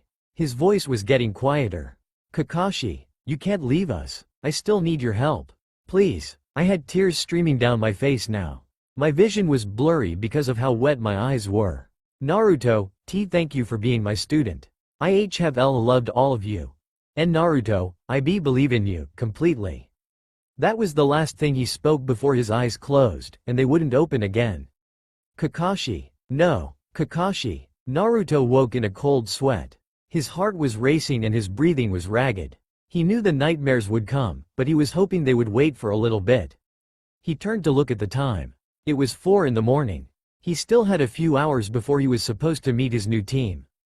Guess I'll get ready and do some reading. After Naruto got dressed, he pulled out his book he got the day before and started reading. He only decided to put it down when he noticed it was now 6 a.m. Guess I'll make my way to the training grounds. I don't want to be late on my first day. With this said, he picked up his cloak and his weapons pouch and walked out the door. The 4 members of Team Minato were all walking together towards the training grounds in the morning. It had become their usual routine so that they could make sure Obito wasn't always late. So what are we going to be training on today, sensei? Kakashi asked, breaking the comfortable silence they had been in. He didn't care much about having to walk with all of them, but he did care a lot about his training and getting stronger. Is training all you think about, Kakashi? Obito yelled, frustrated that Kakashi was always so stubborn and strict. Maybe you should think more about it, Obito. You wouldn't be so useless if you trained more. Kakashi, you stupid piece of... Obito was suddenly cut off by Minato. That's enough, you two. You need to start working together. Minato spared a glance at Rin as he was lecturing the boys about being teammates. She was looking at the ground with a sad look in her eyes. He knew that she didn't like it when they argued. Suddenly he noticed a faint presence near the training grounds that they were headed towards. He recognized the chakra as Naruto's. Well, it looks like we are going to have some company today. What do you mean, sensei? Obito was so confused at what was going on. Just what I said. It looks like our new team member decided to join us this morning. Minato noted how Rin visibly brightened at the new information. Really? That's great. Let's get going then. Rin was already dashing off towards the training grounds before she had even finished talking, dragging a confused Obito and a very irritated Kakashi behind her. Minato watched in amusement as his students ran towards where they would be training. I wonder how Naruto is doing. I haven't seen him since we had ramen, but his chakra felt weird. As Minato arrived at the training grounds, he noticed how Rin, Kakashi and Obito were all standing and staring at a lone figure sitting under a tree with amusement in their eyes. He looks like a garden statue. Rin said, smiling. Obito silently nodded his agreement. He looks stupid. Kakashi said blatantly. They were all looking at Naruto, who looked like a statue because he was sitting so still. Though what made it so amusing was that he was covered in all different types of birds and surrounded by rabbits, deer and other forest animals. It was like they thought he was a part of nature just like them. Minato smiled at the scene before getting everyone's attention. Hello, Naruto. It's good to see you again. Naruto opened his eyes when he heard his name being called, only to be met with the amused faces of his new teammates. Though when he looked at Kakashi his mind went back to his nightmare and he let his eyes drop sadly at the memory before remembering where he was. Yeah, it's good to finally be out of that stuffy hospital room. He spoke with a big grin to bring attention away from his dark memories. Minato noticed Naruto's eyes drop as he looked at Kakashi, and he got this distant look in his eyes as if he was thinking about something sad. But just as quickly as it appeared, it was gone and was replaced with a smile. What was that look about? Minato thought to himself. Naruto, you aren't wearing your Jonin vest. You were wearing it when we found you. Oh yeah, well it's a little stuffy looking, ya know. So I don't like wearing it very much. Naruto just shrugged the question off. Plus I don't really like the color green. Naruto smiled to himself as he faced his dad again. So what are we training on today? Naruto asked excitedly. That is what I am deciding. I would like to see your sparring skills, Naruto, that way I can decide the most appropriate course of action for us. Minato wanted to see how strong Naruto really was.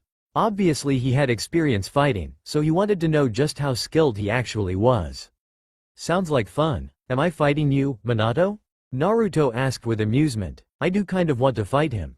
It would be a lot of fun. No, I want to stay back to observe. You'll be fighting Kakashi. Minato noticed how Kakashi stood up a little taller at the given task, but Naruto looked like he was going to be sick.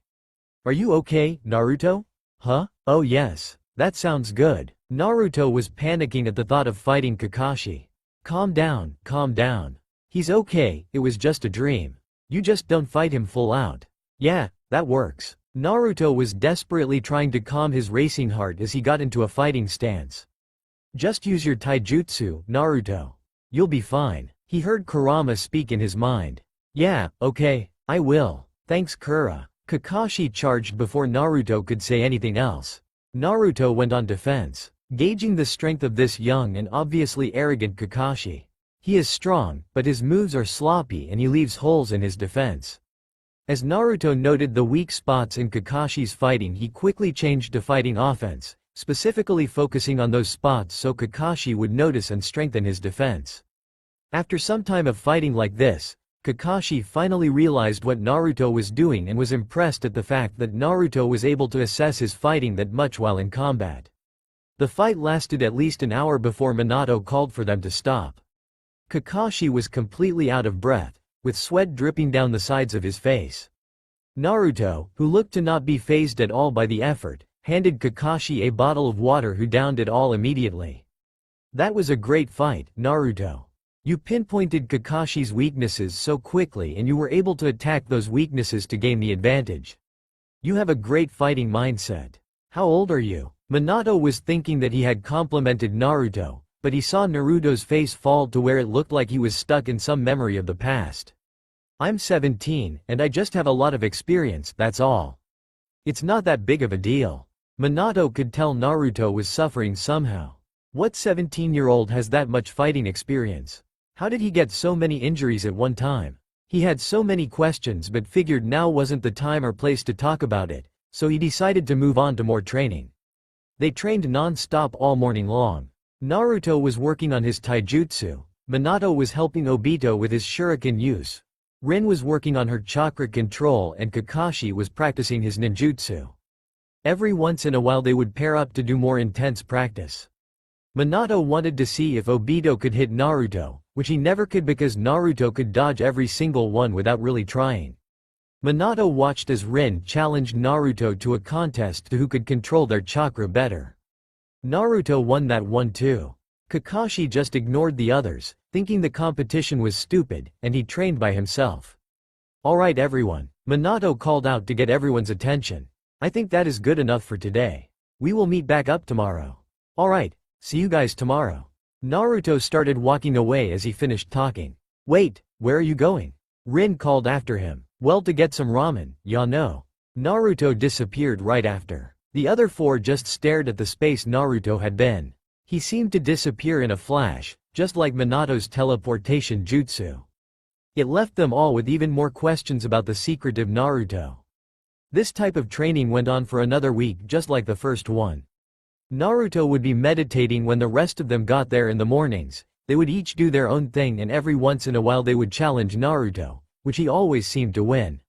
Naruto only ever used taijutsu, but never seemed to be giving it 100% effort, as if he was purposefully hiding his full strength. Kakashi would always stay by himself, saying that everyone else was just getting in his way, and when they were done Naruto would disappear, saying that he was going to eat some ramen. Naruto looks like he hasn't been getting any sleep. Minato thought this to himself. He's been watching Naruto every day. Each day he has shadows under his eyes that just seem to be getting darker. He's always kind to everyone and is smiling when we're around, but I keep catching glimpses of him being sad. Before Naruto could disappear after the training again, Minato decided to speak up. Hey, how about we all get some ramen together today? Everyone froze, surprised about the offer. If you're paying, sensei. Obito agreed. I'm definitely up for it. It will be so much fun. Rin instantly loved the idea. If I have to. Kakashi was the only one who didn't care either way. What about you, Naruto? You want to come? Minato was mainly concerned about Naruto's answer. Sure, the company would be nice. Naruto was wary about spending extra time with everyone because he didn't want them to find out anything, but he figured it could be a good thing. Alright, I thought we could go back to my place and have a home-cooked meal. Kushina is home and would love to have everyone over. Minato was beyond excited. He had told Kushina about Naruto and she wanted to meet him, but when he looked over at Naruto he had a worried expression on his face. Naruto, you okay? Oh, of course, yeah no. I just realized I've got something to do. So maybe I can have lunch with everyone another time. Before Minato could answer him, he ran off in the opposite direction as fast as he could. Naruto, you can't avoid your mom forever. You do live in the same village, and you're on Minato's team. Kurama spoke up after a little while of Naruto running. He could tell he was headed home. Shut up, Kurama. I know I can't avoid her. It's just, I wouldn't know how to act. We have the same personality and people will figure that out. Plus, let's not mention she is still the Jinchuriki and you are still super evil right now and we don't know how the past you will react to the now you, ya no. There are too many unknowns. Naruto could tell he was close to having another panic attack and was glad he had just gotten back home as he hurried to open the door. Naruto, you're freaking out again. Calm down. Kurama was trying to get Naruto to listen as he watched his friend fall to the floor of his apartment.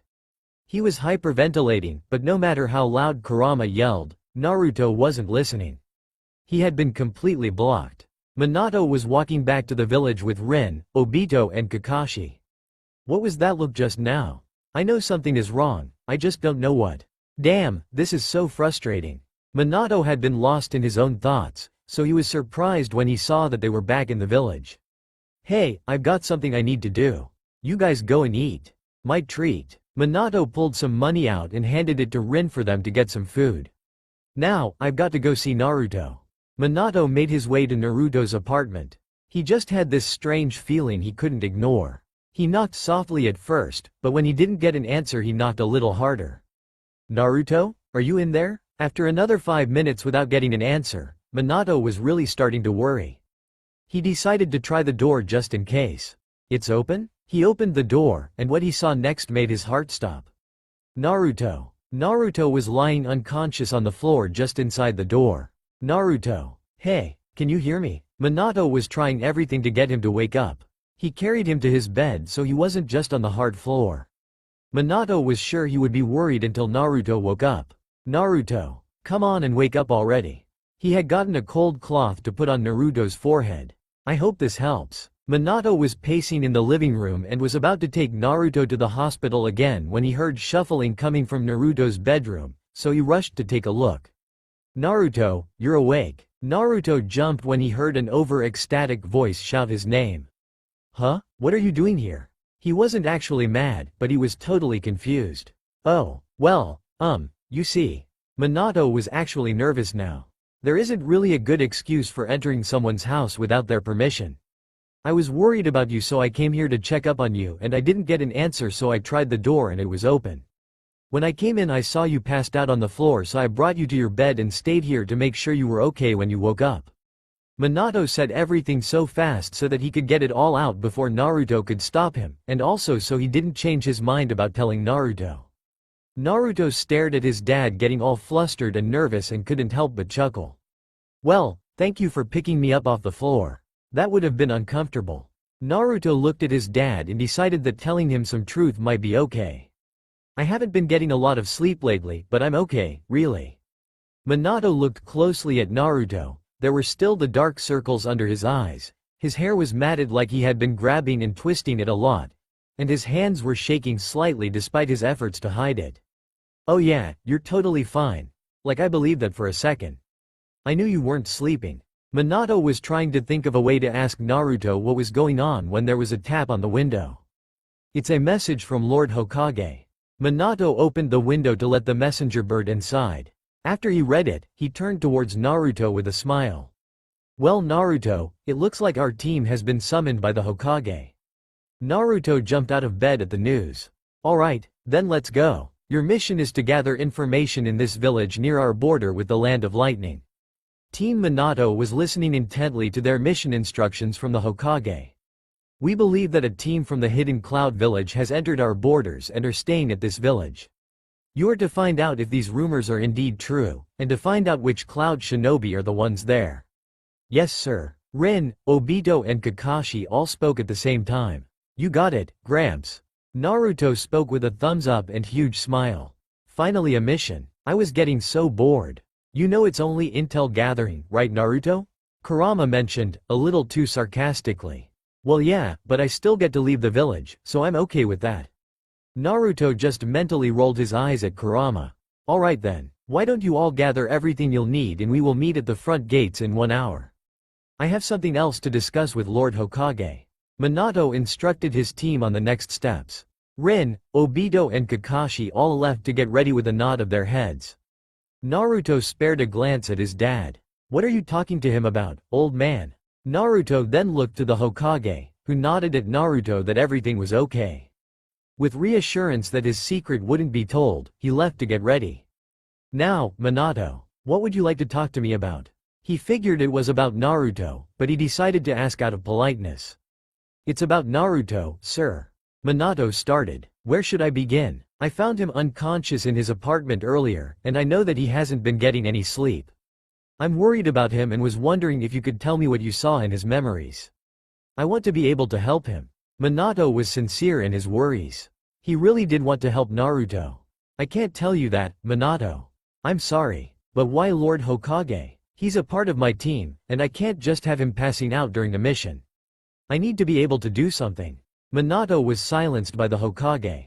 I know you are worried about him, Minato, and that's fine, but I made a promise to Naruto himself. It is not my place to say. You will have to talk to him directly. Lord Hokage, please, is there anything you can tell me? Minato was frustrated now. He just wanted answers, and he was positive that Naruto wouldn't tell him. All I can tell you is that Naruto has had a very hard past. He is suffering from severe trauma because of that.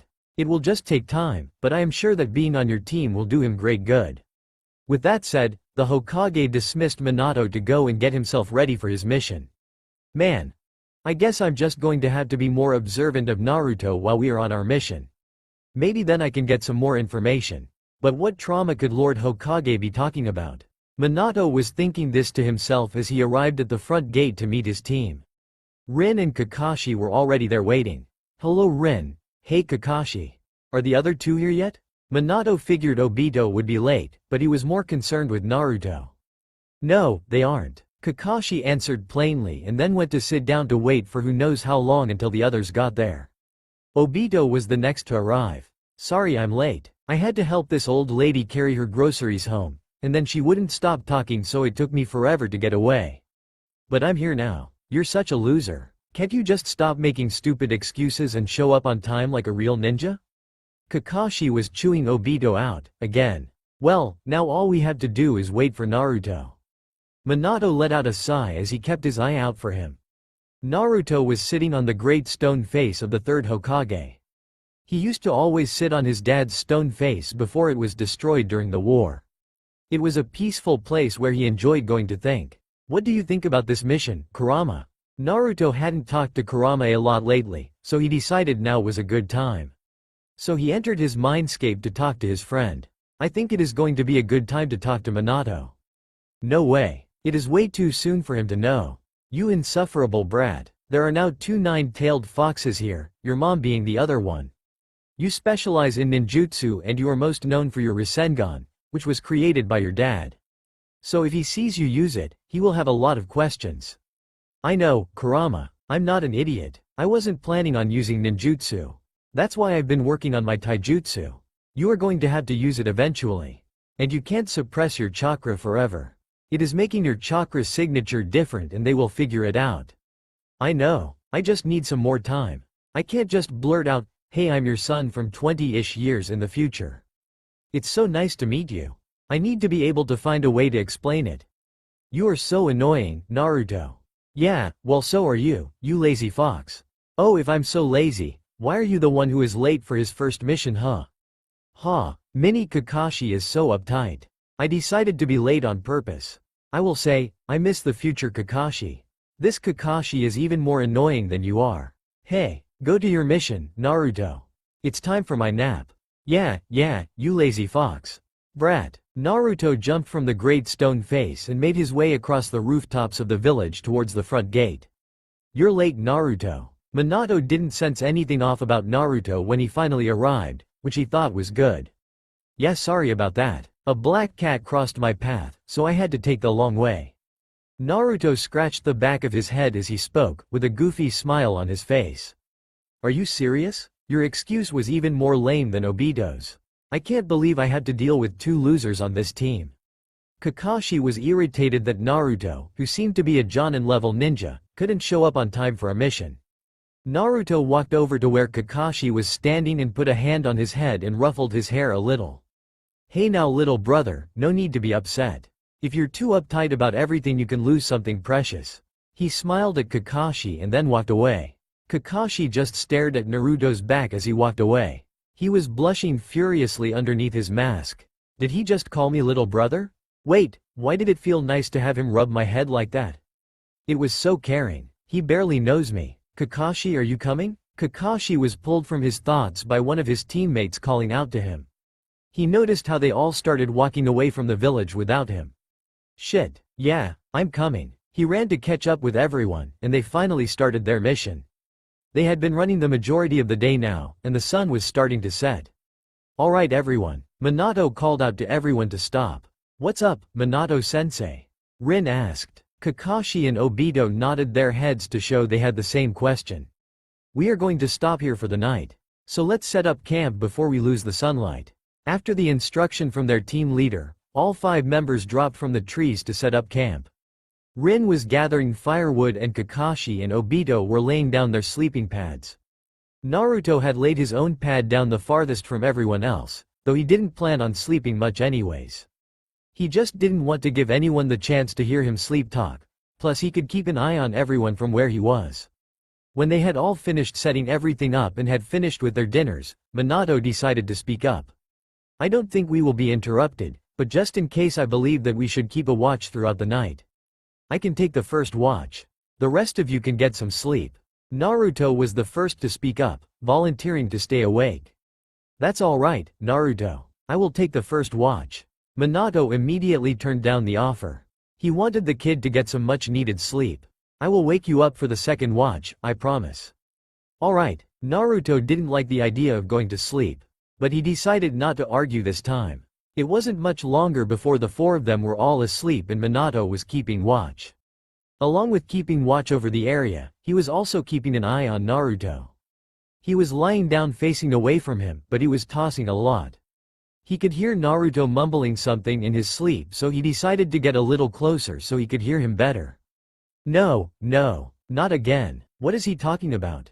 Not again? Sakura. His voice is so sad. Is he having a nightmare? Please, don't die. Minato's mind went blank when he heard the last few words Naruto had said. He sat there with wide eyes, stunned that Naruto was having such a dream. Is this why he doesn't sleep? Minato decided to wake Naruto before his nightmare got any worse.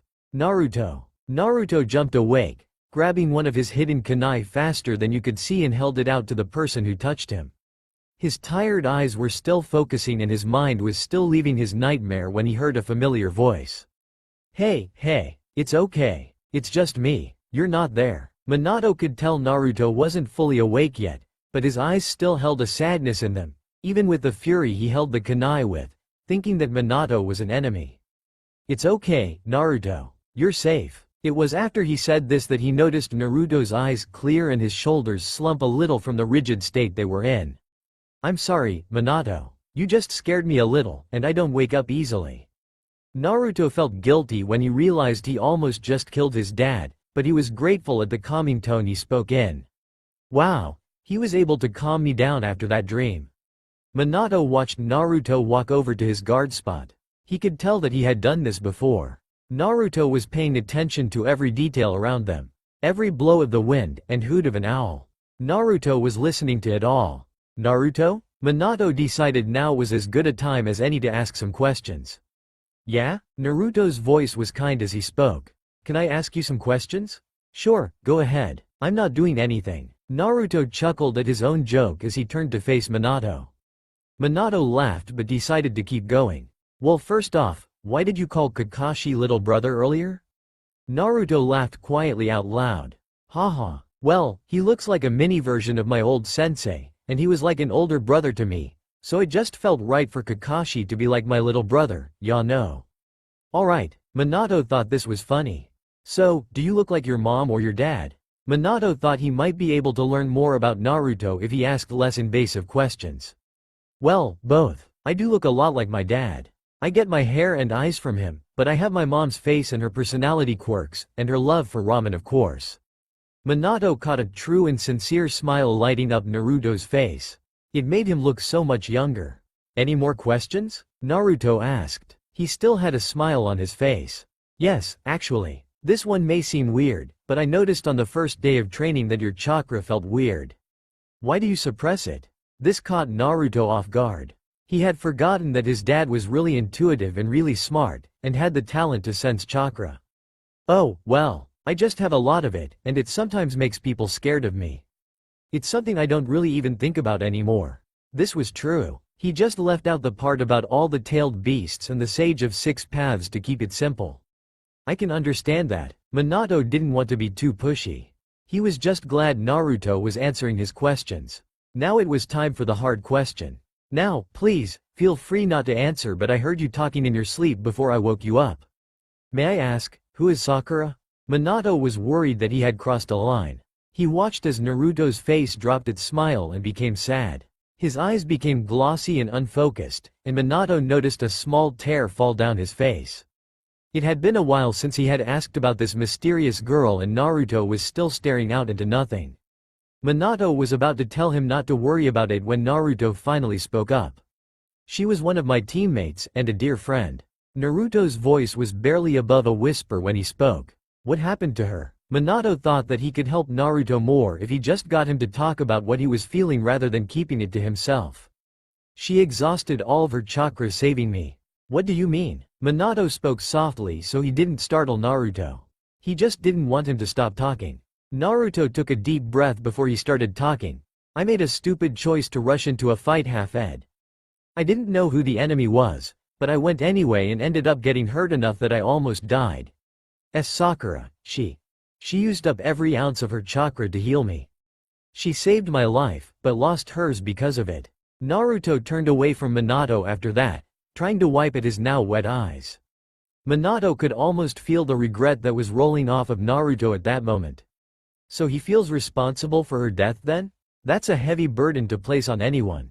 Naruto. Minato noted how even though Naruto didn't turn around, he did tilt his head so he knew he was listening. It's okay for you to feel sad, you know. Though I think, if given the chance, she would have done the exact same thing again. I am so sorry you had to go through that though. Naruto was shocked when he felt a hand being placed on his shoulder. He turned and found himself face to face with his dad. He knew he was crying, but at this point, he was just glad that his dad was there to talk to. Minato was close to Naruto now, and could see how much pain he was in. His eyes were bloodshot and sad, he had tears running non-stop down his face. When he looked at him, there was almost a desperate plea for help. Naruto, I have seen how strong you are. I believe in you. I know you will make it through this. Naruto's eyes shot wide open. You believe in me? Well, of course I do. Minato smiled at Naruto. Good, maybe if he realizes that he isn't alone, those wounds will heal. Thank you, Minato. Naruto caught his slip-up before anything happened. He gave a small smile to Minato, he hadn't felt this much at peace for a while. Hey, are you okay if I go lay down a little longer? Minato was overjoyed. Yes, he feels good enough to get some more sleep. Minato was jumping for joy in his head. Of course, Naruto. Go and get some rest. Minato just smiled at him and he watched Naruto walk back to his sleeping pad and lay down, almost instantly falling asleep. I'll watch over you. When Naruto opened his eyes again, it was already light outside. Did I sleep for the rest of the night? It looks like I was right. Kurama? What are you talking about? Naruto was a little confused at Kurama's sudden input. I told you that talking to Minato would be a good thing. Now Kurama was more than a little smug. Yeah, shut up. Naruto knew Kurama was right. After talking to his dad last night he did feel a lot better. Naruto, how did you sleep? Rin was looking at Naruto as he sat up. Oh, well, pretty good ya know. Naruto was scratching the back of his head. A nervous gesture he did all the time. He spared a glance towards his dad only to find Minato already looking at him. Thank you, he quietly mouthed to his dad. Minato heard Naruto say that he slept well and was wondering if it was because of what they'd talked about last night. He looked at Naruto and saw him turn to face him as well. When Naruto said thank you, a feeling of happiness washed over Minato. Yes, he thought to himself, we are making progress. Any time, Minato said quietly back, a smile on his face. After they had all eaten their breakfasts, they quickly packed up their belongings and started towards the designated village once again. It was only once they started getting closer that they decided to leave the cover of the trees and walk into town on the normal road to avoid any suspicion. We don't want to alert any possible enemies that we are here. It's important that we look like normal villagers while we are here. Minato answered a question from Obito about why they were walking straight in. The team was walking around and getting acquainted with the villagers and the village layout when Naruto spoke up. We should hit up the bathhouse while we are here. Naruto couldn't help but be excited. He hadn't been able to go to a bathhouse for a long time due to the war. That sounds like a great idea. Rin was the first to respond. Yeah, sure, whatever. I'll go if everyone else is going. Kakashi spoke in his no-care-in-the-world attitude, but secretly did think it sounded fun. Oh, I'm totally down. Obito was already headed in the direction of a bathhouse they had seen while walking around. Minato couldn't help but feel like he had to tease Naruto. I hope you don't have any ulterior motives for wanting to go to a bathhouse, Naruto. He was pleased when he got the reaction he had hoped for. Naruto had a blush staining his whole face and his eyes were wide. What? No way. Minato was full on laughing now as he saw how flustered Naruto had gotten. Oh, are you embarrassed now? Minato just had to tease him more. Shut up old man, I'm not embarrassed. Naruto couldn't believe they were having this conversation. The rest of his team members continued to laugh at him all the way to the bathhouse, but when Naruto saw the sign, he immediately regretted that this was his idea. Hey, I think I might just go and get our rooms at the inn. Minato stopped to look at Naruto, whose cheeks had gone even redder than they were before. He then noticed the sign at the front of the bathhouse that noted that it was a co-ed bathhouse. What are you afraid of, girls or something? No, it's just, whatever, let's just go. Naruto finally decided to just give in. As he walked inside he didn't miss the laughter coming from Minato. Minato's laughter continued as he looked at Naruto. He was surrounded by girls, all trying to get his attention. Naruto, you and I should go and get something to eat after this. No, Naruto is coming with me. Are you kidding? Obviously I'm the better looking one out of all of us. He is going to want me.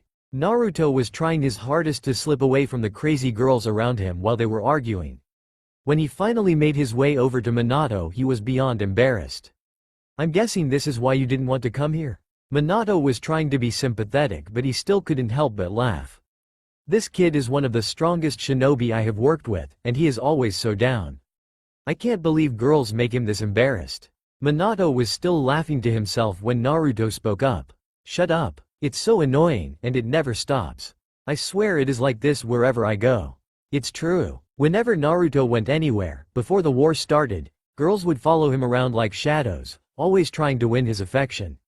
Obito was watching the amusing scene when he noticed a scar on Naruto's chest. He had never seen a weapon leave a scar like that. It was like a swirling circle. Hey Naruto? Yeah? Naruto was thankful for the momentary stop to the teasing.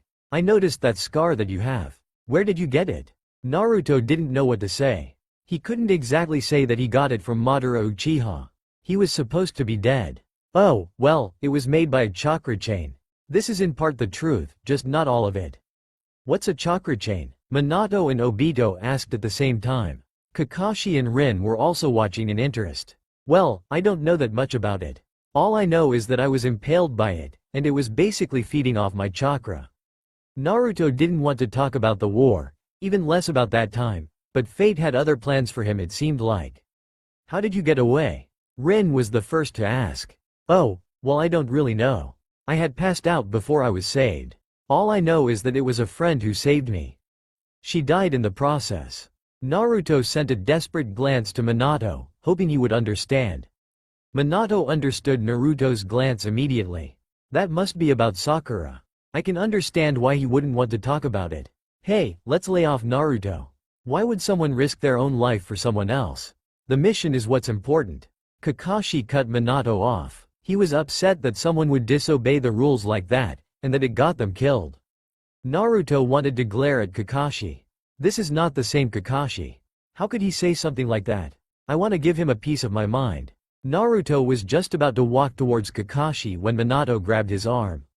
Now is not the time, Naruto. Minato wasn't rude, but he didn't leave any room for argument. Minato. He didn't get the chance to say anymore before the girls had stopped arguing and were now right back next to Naruto. Naruto, which one of us do you think is prettier? Naruto, will you go out with me? Naruto, how are your eyes so blue? Naruto's cheeks were red as a tomato when he abruptly stood up.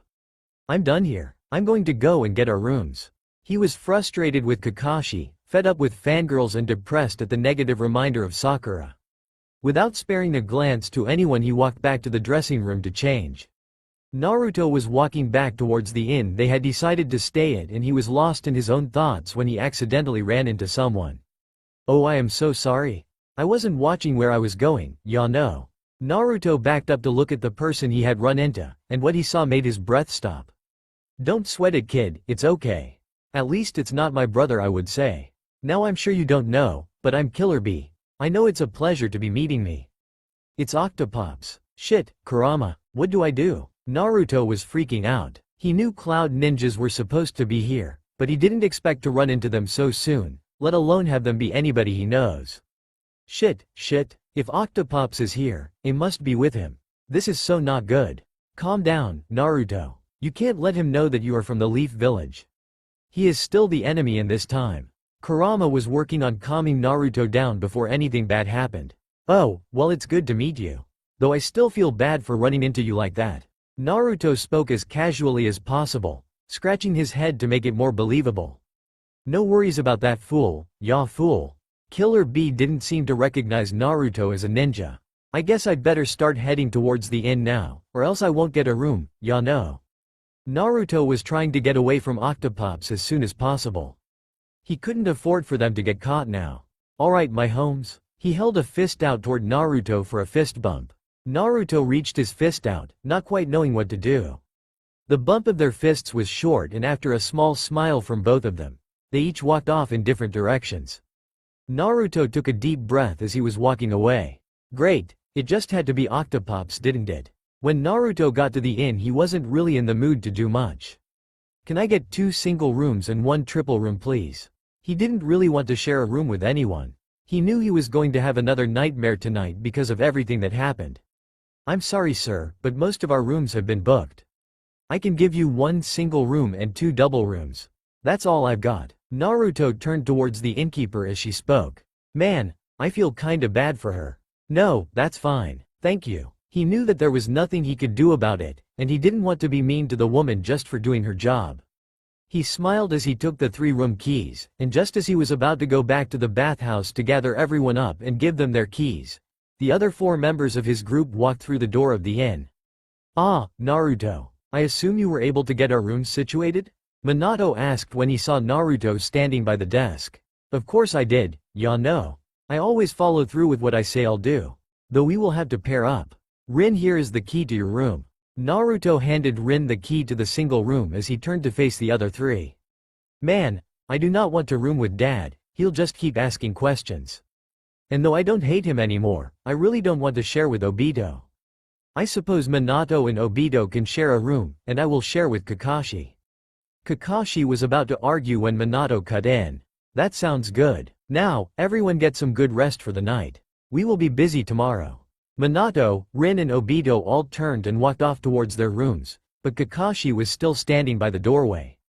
He didn't like Naruto and did not want to share with him. "Come on, little brother, let's go." Naruto practically dragged Kakashi behind him as they went up to the room they would be sharing. Naruto chose the bed which was closest to the window, which bugged Kakashi because that's the one he wanted. "I'm going to sleep." Kakashi just decided to turn in for the night so he didn't have to talk to Naruto at all. Before he could lay down in bed though, he heard Naruto speak up from the other side of the room. "You know Kakashi, there are more important things in life than a mission." Naruto's voice was sincere as he spoke. "What are you talking about? The mission always comes first, that's the rule. Those who break the rules of the village are just scum." Kakashi couldn't believe what he was hearing. This guy is a complete idiot. He thought to himself, those who break the rules are scum, that's true. But those who would abandon even one of their friends, are even worse than scum. Naruto seemed to be staring into Kakashi's mind as he spoke. It wasn't as if he was being mean, but his face showed a seriousness to it that surprised Kakashi. "Yeah, whatever, I will never break the rules." Kakashi didn't say anything else, and he just turned over to fall asleep. Naruto stared at Kakashi's sleeping figure as he muttered to himself, "You will understand it soon, little brother." It was a sad truth, but Naruto knew what was supposed to happen. "There's blood everywhere. Sasuke and I were fighting with Madara. It needs to end here. The war needs to be over. Sasuke, combine your fire with me." I called over to get Sasuke's attention. Our wind and fire attacks were extremely strong. Hopefully we could tire him out enough to beat him. Now, we both yelled at the same time. Our attacks combined, but when they reached Madara, it was like it didn't even faze him. "What happened?" I yelled out my question. My frustration was starting to get the best of me. "I absorbed your attack so that I can send it back to you again." Madara spoke up from the other side of the battlefield. His voice was so smug I hated it. I didn't even get a chance to reply. I was hit with the attack Sasuke and I had thrown at Madara. Pain. My vision was blurry as I opened my eyes. Well, I definitely have some broken ribs. I think my arm is broken and my shoulder is definitely dislocated. I was thinking this to myself as I tried to stand up. Arg. Yep, lots of broken things. Naruto. I could hear Sasuke calling my name as I tried to find him. Then I noticed the blade flying towards me. Madara must have thrown it. My body wasn't responding how it was supposed to. It hurt all over. The blade was getting closer and closer. I closed my eyes, expecting the pain to come any minute, but nothing happened. When I opened my eyes, Sasuke was standing in front of me with a blade through his chest. Sasuke. Sasuke started to fall. Ignoring the pain my body was in, I moved to catch him before he hit the ground. Why would you do that? I didn't care if I was crying. I worked so hard to bring him back. I couldn't lose him again. Because you're my friend. Sasuke repeated the words I was always telling him. Sasuke, you can't die. We had to do this together. Sorry Naruto. Maybe next time. Sasuke tapped me on the forehead as he spoke. I was crying even more because Itachi used to do that to him before he would always leave. Sasuke. No. Sasuke wasn't saying anything. Sasuke. Naruto shot out of bed as he woke from his nightmare. He quickly glanced at Kakashi to see if he had woken him up, but it looked like he was still asleep. Naruto's heart was beating frantically, and his breathing was quick and ragged. He got out of bed as quickly and quietly as possible, and he opened the window and jumped out into the night. Kakashi woke up to the frightened yell of Naruto. Sasuke? Who's that? He looked over at Naruto who was sweating and breathing hard. He then saw Naruto wake up in a frenzy looking around. Kakashi pretended to be asleep so Naruto wouldn't suspect anything. He watched as Naruto gripped his chest and wiped his eyes before going to the window and jumping out. That was really strange. Was that a nightmare? Kakashi was so confused, but he decided not to worry about it and he went back to sleep for the rest of the night. Naruto was absent-mindedly walking through woods that surrounded the village. His mind couldn't stop reliving his nightmare over and over again. Damn it, why did they all die to protect me? Why couldn't I protect anyone? Naruto, stop talking nonsense. They protected you because they believed in you. Just like your parents. Kurama couldn't stand to see Naruto put himself down. Kurama, I literally didn't save one person. All my life has done has brought death to those I care about. Naruto was nearing hysterics at this point. Then why are we in this time period? Kurama spoke quietly, not wanting Naruto to block him out. You know exactly why we're here. It's to change the events that made the war a possibility. Naruto couldn't help but snap at Kurama as he spoke. It was your idea, remember? Obviously I remember you, brat. I wanted to make sure you remembered. What? Now Naruto was really confused. You are trying to change the past so you can save the lives of everyone. You are the only one who can do that. If you didn't care or didn't matter, you wouldn't be here. Naruto thought of the words that Kurama spoke. He couldn't deny the truth in them. Kurama, you're a smart ass. I know. Naruto looked down at his shaking hands. He had the sun mark on his right palm that the Sage of Six Paths had given him. On his left palm he had the crescent moon mark that once belonged to Sasuke. He had transferred it to him before he died. Naruto felt fresh tears falling down his face as he remembered his best friend and brother. Sasuke. Kurama could feel Naruto starting to lose control of his chakra suppression. Naruto, you need to calm down. You're losing control of your chakra. It was a warning, but Kurama was still worried about Naruto. Naruto wasn't listening, so Kurama tried to forcibly pull him into the mindscape to get him to calm down before things got worse. The next morning Minato walked to Naruto and Kakashi's room so that they could all head to breakfast together. He waited for a couple minutes before Kakashi opened the door with tired eyes. Ah, Kakashi. Good morning. Minato greeted Kakashi, noting how everything was oddly quiet. Is it time to start our mission, Minato-sensei? Kakashi didn't really care about pleasantries. He was just ready to start gathering information. Well, I was actually hoping we could all go and get breakfast together first. We are supposed to be tourists here. Kakashi just looked at Minato for a minute before he decided to answer. Sure, why not? Though Naruto probably won't be there. He decided to add in that last part as a way to tell Minato that Naruto decided to just leave without telling anyone. What do you mean he won't be there? Is he still asleep? Minato got a bad feeling when Kakashi told him that he wouldn't be eating. I hope he's still asleep. He needs it. No, he left in a hurry sometime last night. Kakashi just shrugged his shoulders. It was Minato's responsibility now. Great. This is the last thing we need right now. Minato was really worried that Naruto would just leave, but he wouldn't even know where to start to look for him. Well, alright then. I'm sure he'll show up later. Ignoring the bad feeling he was getting, Minato decided to gather up the other 3 members of his team, and together they all walked down to eat.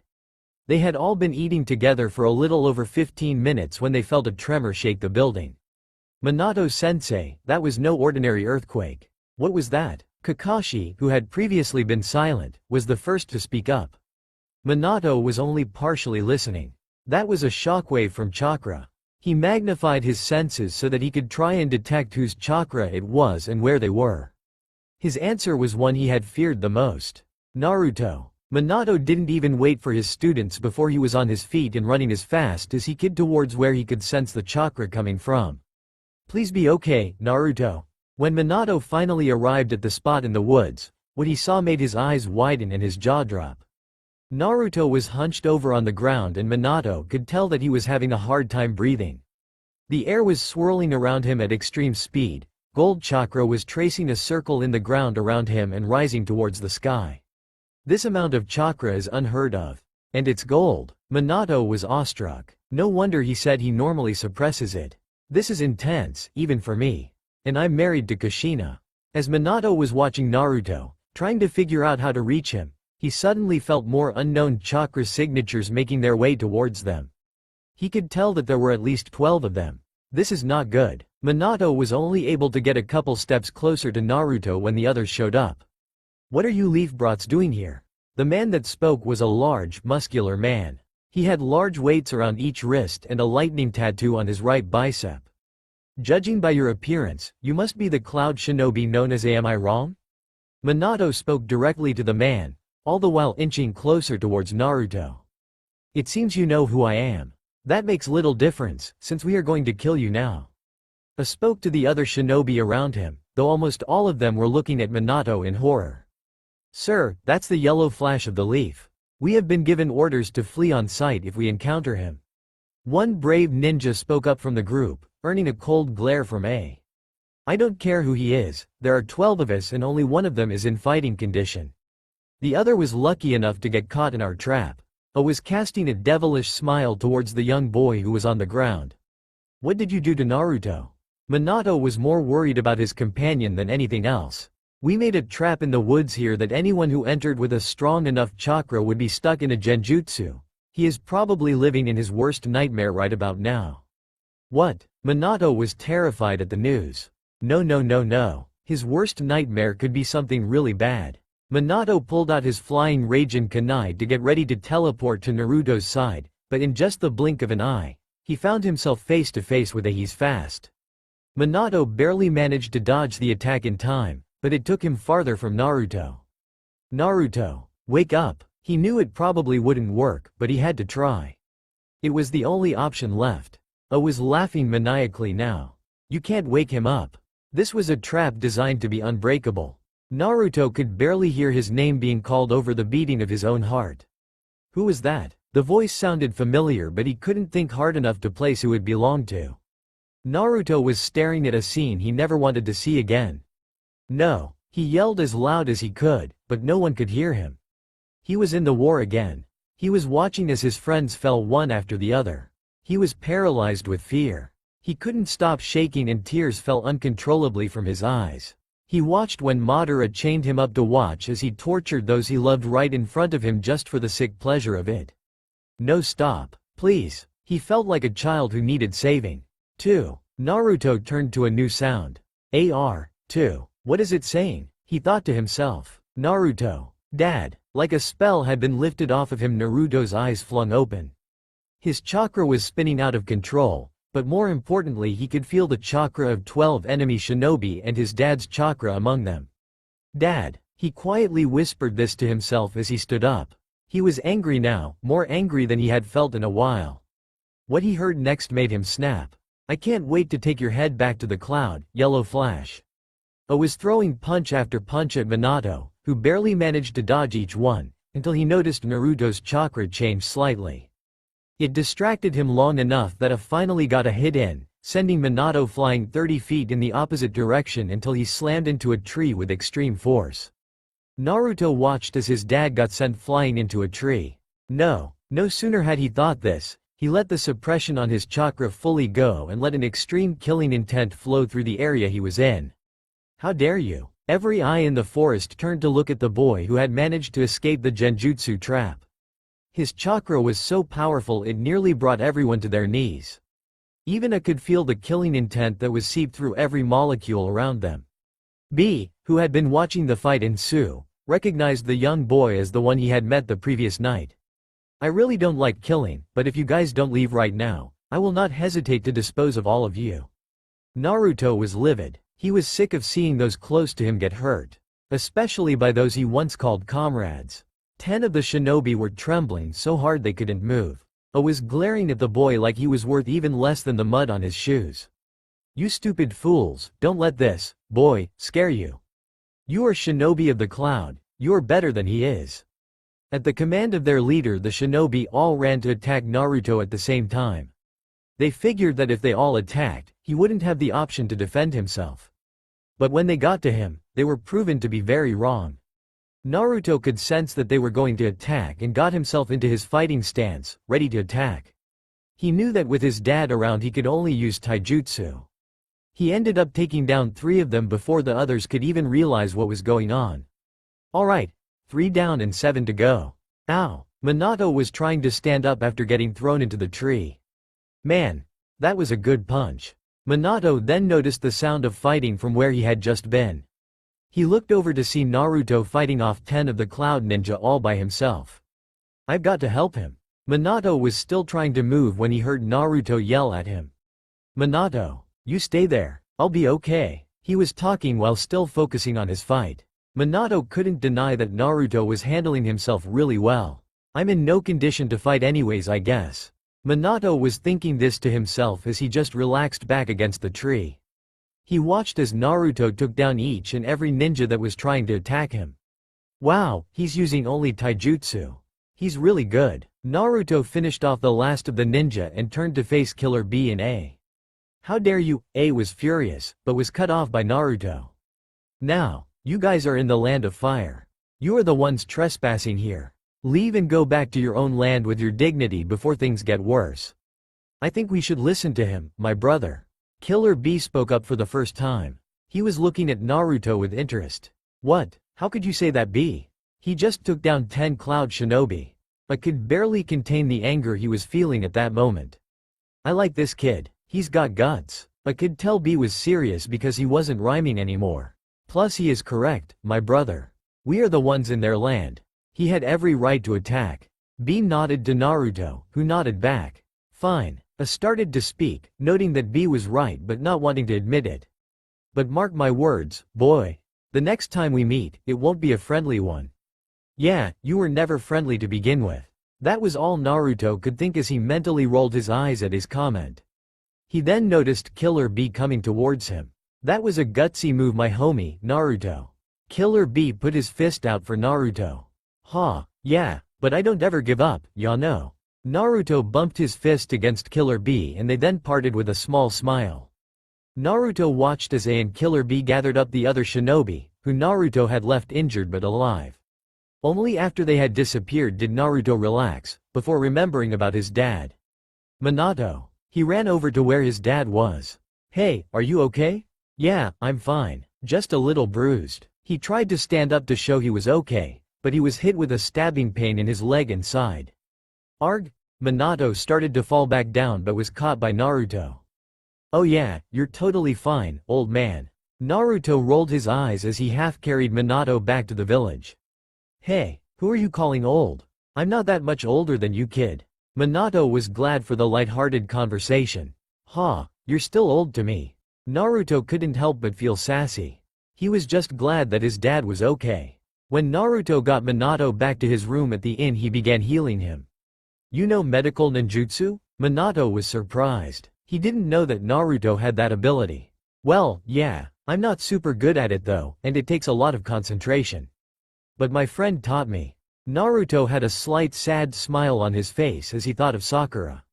Though he also didn't want to mention that part of it was from the power the Sage of Six Paths had given him. Well, thank you. Minato let Naruto heal him. Just when Naruto was finishing up, Kakashi, Rin and Obito walked into the room. Sensei, Naruto, are you guys okay? Obito was the first one to speak up. Yeah, we're both okay. Naruto spoke before Minato could say anything. He didn't want him to say anything about what happened with that genjutsu. Yes, we are. And we will be headed back home in the morning. Minato decided not to say anything about Naruto. The Cloud Ninja we were supposed to be tracking have all left back to the Land of Lightning. So our mission is over now. Minato didn't give any specific details, but he figured they didn't need to know. After some more arguing from Kakashi about not knowing anything, and Rin being worried, they all disappeared to their own rooms.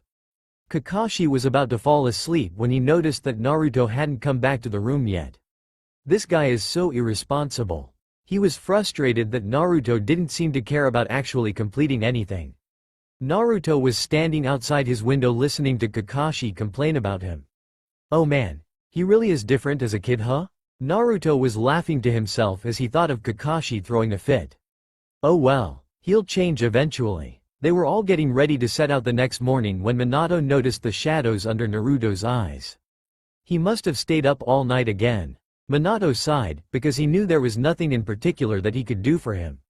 I guess I'll just have to keep an eye on him on the way home. Over the next couple of days Minato kept a close watch on Naruto. He noted that Naruto was always the one to keep watch at night and that he never slept. During the day he was quiet, seemingly lost in his own thoughts, and he only ate a little bit. That genjutsu must have done more than he is letting on. Minato was trying to find a reason as to why Naruto was acting the way he was. He is normally so happy, but now it's like he is feeling no emotion at all, which makes it worse. It wasn't long before Team Minato reached the gates of the Leaf Village. Naruto seemed to instantly brighten at the sight. Oh man, I missed this place. Time to get some Ichiraku ramen. He had a wide smile on his face as he looked at the village. How about we all go together then? Minato was so glad that Naruto wanted to eat. As long as I get ramen I don't care who comes. Naruto was already running off towards the ramen shop. All 5 of them were eating ramen together when Obito spoke up. So what happened during the mission? Why did they leave so suddenly? Naruto stiffened just slightly. Nothing much. We just told them to get lost. Naruto shrugged before getting ready to leave. Why don't you stay a little longer, Naruto? Minato didn't want Naruto to be alone. He didn't know what would happen.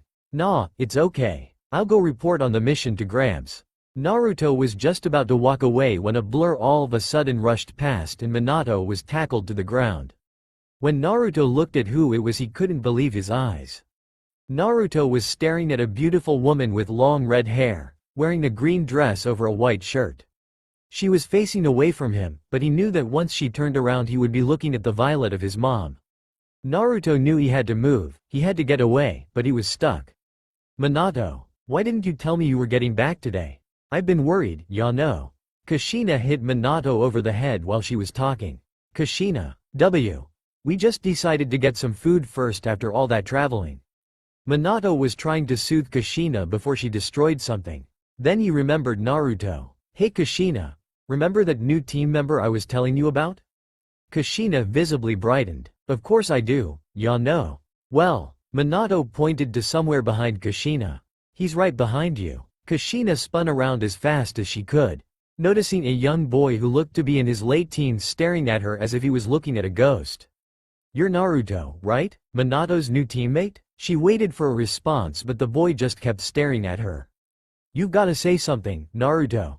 Anything. Naruto was still frozen in shock at seeing his mom. In his desperate attempt to not look stupid he just nodded at her question. Yeah, I can nod. He was still trying to collect all of his spiraling thoughts when he heard her talking again. Oh my gosh, I have been so excited to meet you. Minato has told me so much about you, Yano. And you are so cute. You're like a little ray of sunshine. Kushina was so excited she started rambling. And you look just like Minato, Yano. Why haven't we met before now? Oh, do you like ramen? It's my favorite. I make Minato eat it all the time, Yano. She stopped talking when she heard a small sniffle. She looked up to see Naruto with tears in his eyes and streaming down his face. Hey, are you okay? She asked worriedly. Minato was watching Kushina with affection when he suddenly heard her voice change. She asked if he was okay? What's wrong? Minato shifted so that he could see Naruto again, and was just as shocked to see that Naruto was crying. He stood up to stand next to Kushina. Naruto? He didn't need to repeat the question, but he wanted to get his attention. Naruto, talk to them. Kurama was trying to get Naruto to snap out of his fear so he would talk to his parents. It's, they. I knew she had to be alive but, it's too hard. Naruto was having a hard time putting his thoughts together. I don't know what to do. Naruto. Are you going to answer them? Kurama was getting tired of Naruto not wanting to face the truth, so when he didn't answer again he started to get upset. Naruto, snap out of it. You knew this was going to happen and I told you it would happen sooner than you wanted. So stop acting like a child. Naruto stared at Kurama like he had gone crazy. He hadn't seen him get mad for a while. Kurama, you. Naruto sighed when he realized he didn't have a comeback for what Kurama had said. Gah, I hate you sometimes, ya know that? Naruto ignored the smirk that Kurama gave him and went back to face his parents. Naruto wiped his tears as he looked at his mom and dad. He wanted to tell them everything, but now just wasn't the time or the place. Yeah, I'm fine. His voice was a little hoarse, but it was all he could think of saying.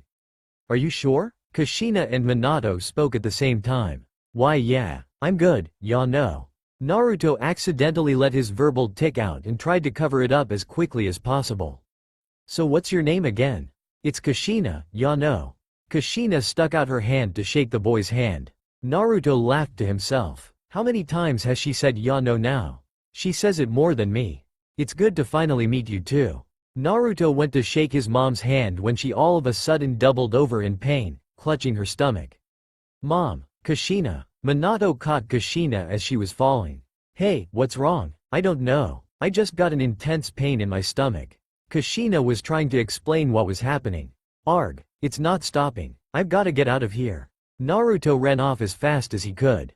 He couldn't bear seeing his mom hurting and he was fairly certain that he was the cause. Damn it Kurama, your past self just had to ruin everything. Kurama felt bad, so he just sighed. I'm sorry, Naruto. It's alright. I know it wasn't your fault. Naruto didn't stop until he was home, forgetting all about how he was going to report to the Hokage.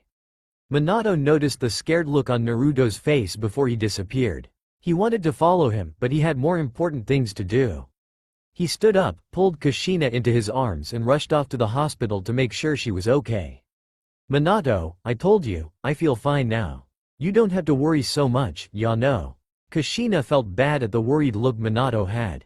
"I always worry about you." Minato smiled at Kushina. "Though I am glad that you are feeling better. What happened?" Kushina thought for a moment before answering. "This is just a guess, but it felt like the Nine Tails was agitated and the pain was from it letting that anger out." "But why would it get agitated?" Minato was confused. "I'm not sure, but it seemed to react to Naruto." Kushina was thinking out loud as she spoke. "But it wasn't like anger, ya know. It was more like it was reacting to power." Minato suddenly looked at Kushina as if he had just thought of something.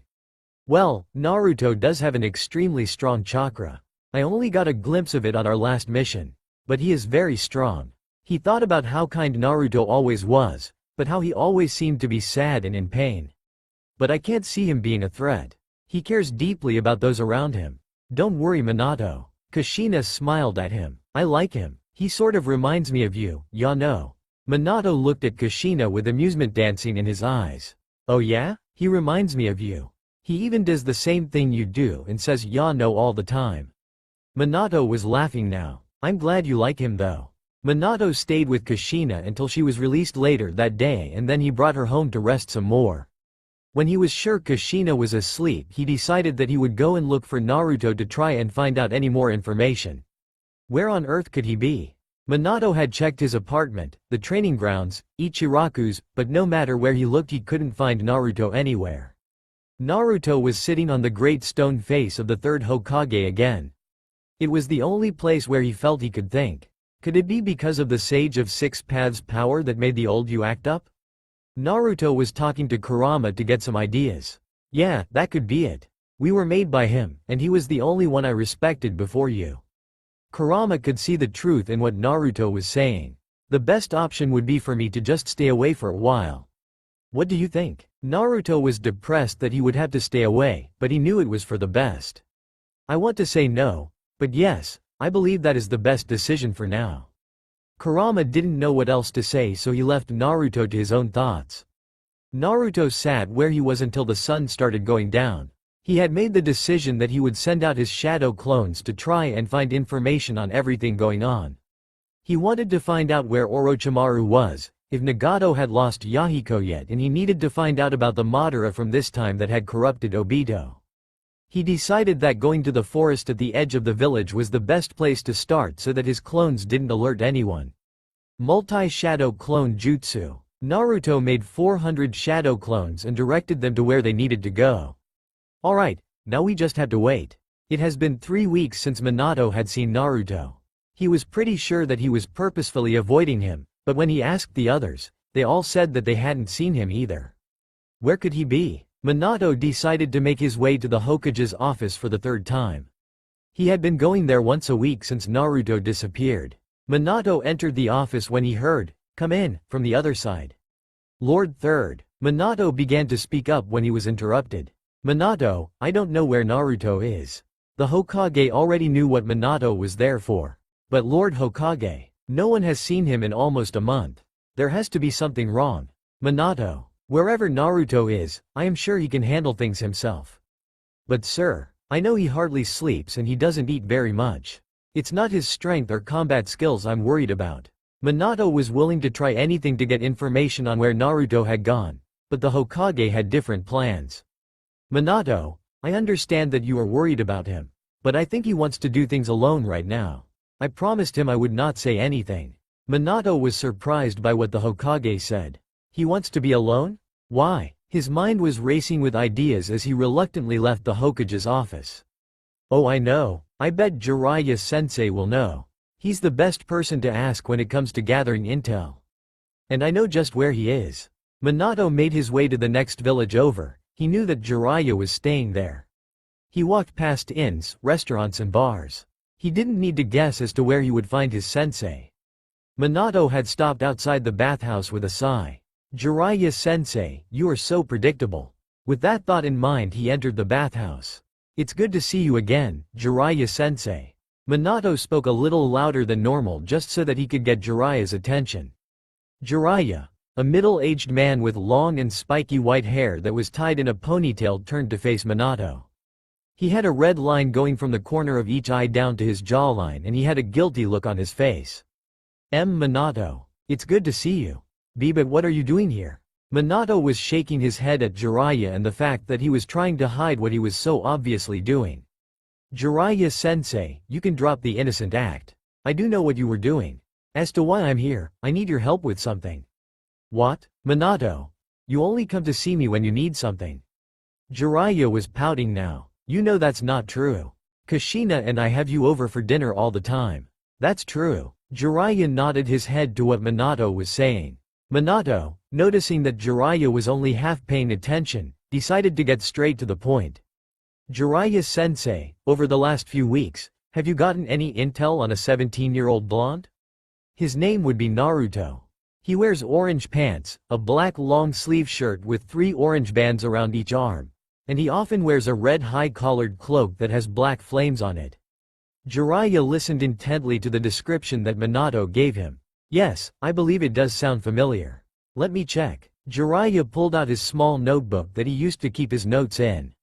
As he was looking through, his eyes suddenly widened. This is impossible. What is it, Jiraiya? Minato's worry was starting to grow. Well, yeah, I've gathered info on the kid you're talking about. The only strange thing is, he has been seen in 400 different places. Jiraiya couldn't even believe what he was saying. Shadow clones are possible, but to make that many?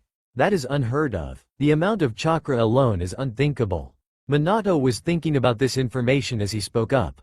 I don't think it's that strange. He normally suppresses his power, but I have felt his chakra before and he has an unimaginable amount of it.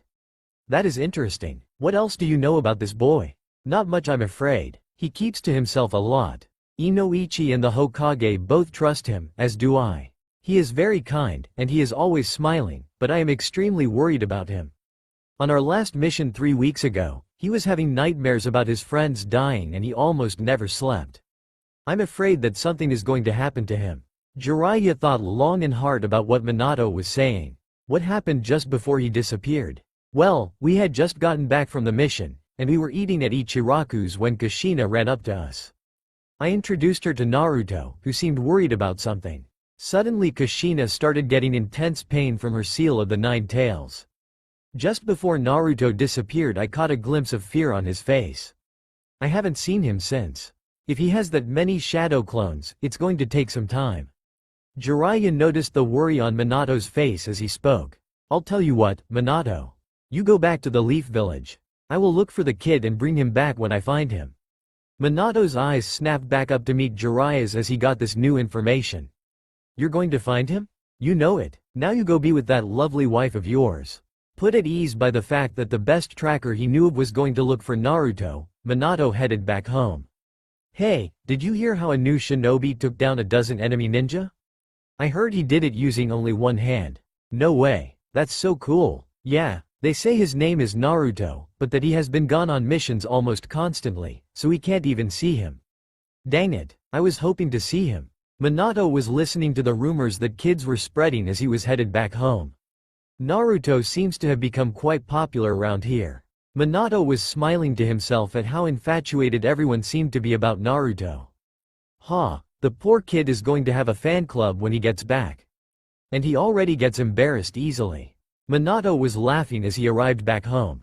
Minato, you're back. Kushina stepped out of the kitchen just as Minato stepped inside. Yeah, Jiraiya-sensei said he would take care of everything, so it didn't take as long as I was expecting. Kushina ran up to Minato with joy in her eyes. I'm so glad. Jiraiya can find anyone, ya know. Now come on, it's time to eat. Kushina pulled Minato to the table to sit and eat. After they were finished eating, Minato was sitting at the table reading his favorite book, Tales of a Gutsy Ninja. He had just started when he came across the name of the main character. Naruto. His mind was racing with new information.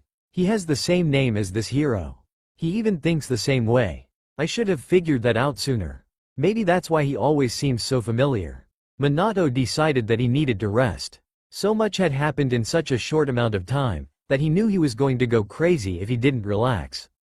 He was glad to finally be back in his own bed with his wife. Minato spent the next few days training with Rin, Kakashi and Obito. He felt bad that he had been ignoring them while trying to look for Naruto, so he decided he had to make it up to them. He was working with Kakashi on speed when Kakashi suddenly spoke up. "Minato-sensei, why is Naruto even a part of this team? He obviously doesn't care about anything. Kakashi, Naruto is on his own mission right now." Minato wasn't actually sure if that was true, but if he had the Hokage's permission, he figured there had to be some truth in it. He will be back soon though. Yeah, whatever. Kakashi didn't want to admit it, but he sort of missed Naruto and the way he would ruffle his hair and call him little brother. He hadn't felt like he mattered much to anyone, but Naruto always seemed to truly care about him like family. Gah, I barely know him, I shouldn't trust him. Kakashi mentally slapped himself to try and snap out of thinking about Naruto and get back to training. Minato laughed at Kakashi. "Kakashi, you don't have to be afraid of caring about someone. No, caring about someone just makes you weak." Kakashi snapped at Minato. He knew better than anyone what caring could do. "Kakashi, that's not true. It makes us stronger." Minato was saddened that Kakashi felt the way he did. "I feel that those who care about others are truly strong, and should be regarded as heroes." He knew that Kakashi would pick up on who he was talking about. Kakashi stared at Minato with wide eyes. He didn't know what to say. A hero? Really? Kakashi was thinking of his dad, who killed himself after being disgraced by the village. Yeah, right. Kakashi turned away from Minato with a shake of his head. Too bad that's not true. With that said, he walked off back towards the village. I think Naruto is the only one who is going to be able to get through to him. Minato was thinking this to himself as he watched Kakashi walk away. Master Jiraiya will find him. I know it. When Kakashi was finally out of view, Minato turned back to his other students. Alright, time to train. It was on his way back from training that Minato heard something that made him stop in his tracks. Did you hear that Hanzo of the village hidden in the rain was killed? Wow, whoever did that must be really strong. I heard that guy was really paranoid, so no one has ever been able to get close to him. Do they know who did it? No, they don't. They say it happened too fast. All anyone saw was a gold blur. Minato stopped listening as he thought about what he just heard. Hanzo was killed? Even Master Jiraiya couldn't stop him. And he had Lady Tsunade and Lord Orochimaru with him too. You know, that sounds just like what happened with that one legendary Sannin that went rogue. Minato stopped again when he heard the same villagers talking about Orochimaru. What? Yeah, he was captured and his chakra was sealed. They say the only thing anyone saw was a gold blur. I wonder who it is. Those are a couple of very powerful people taken out. And during this war that makes a huge difference. What the hell is going on? Minato knew he had to get answers, but the best way for that was to talk to Jiraiya again, and since he was currently looking for Naruto, he knew that all he could do for now was wait. That's all for my now. If you enjoy, then please like, share and do comments.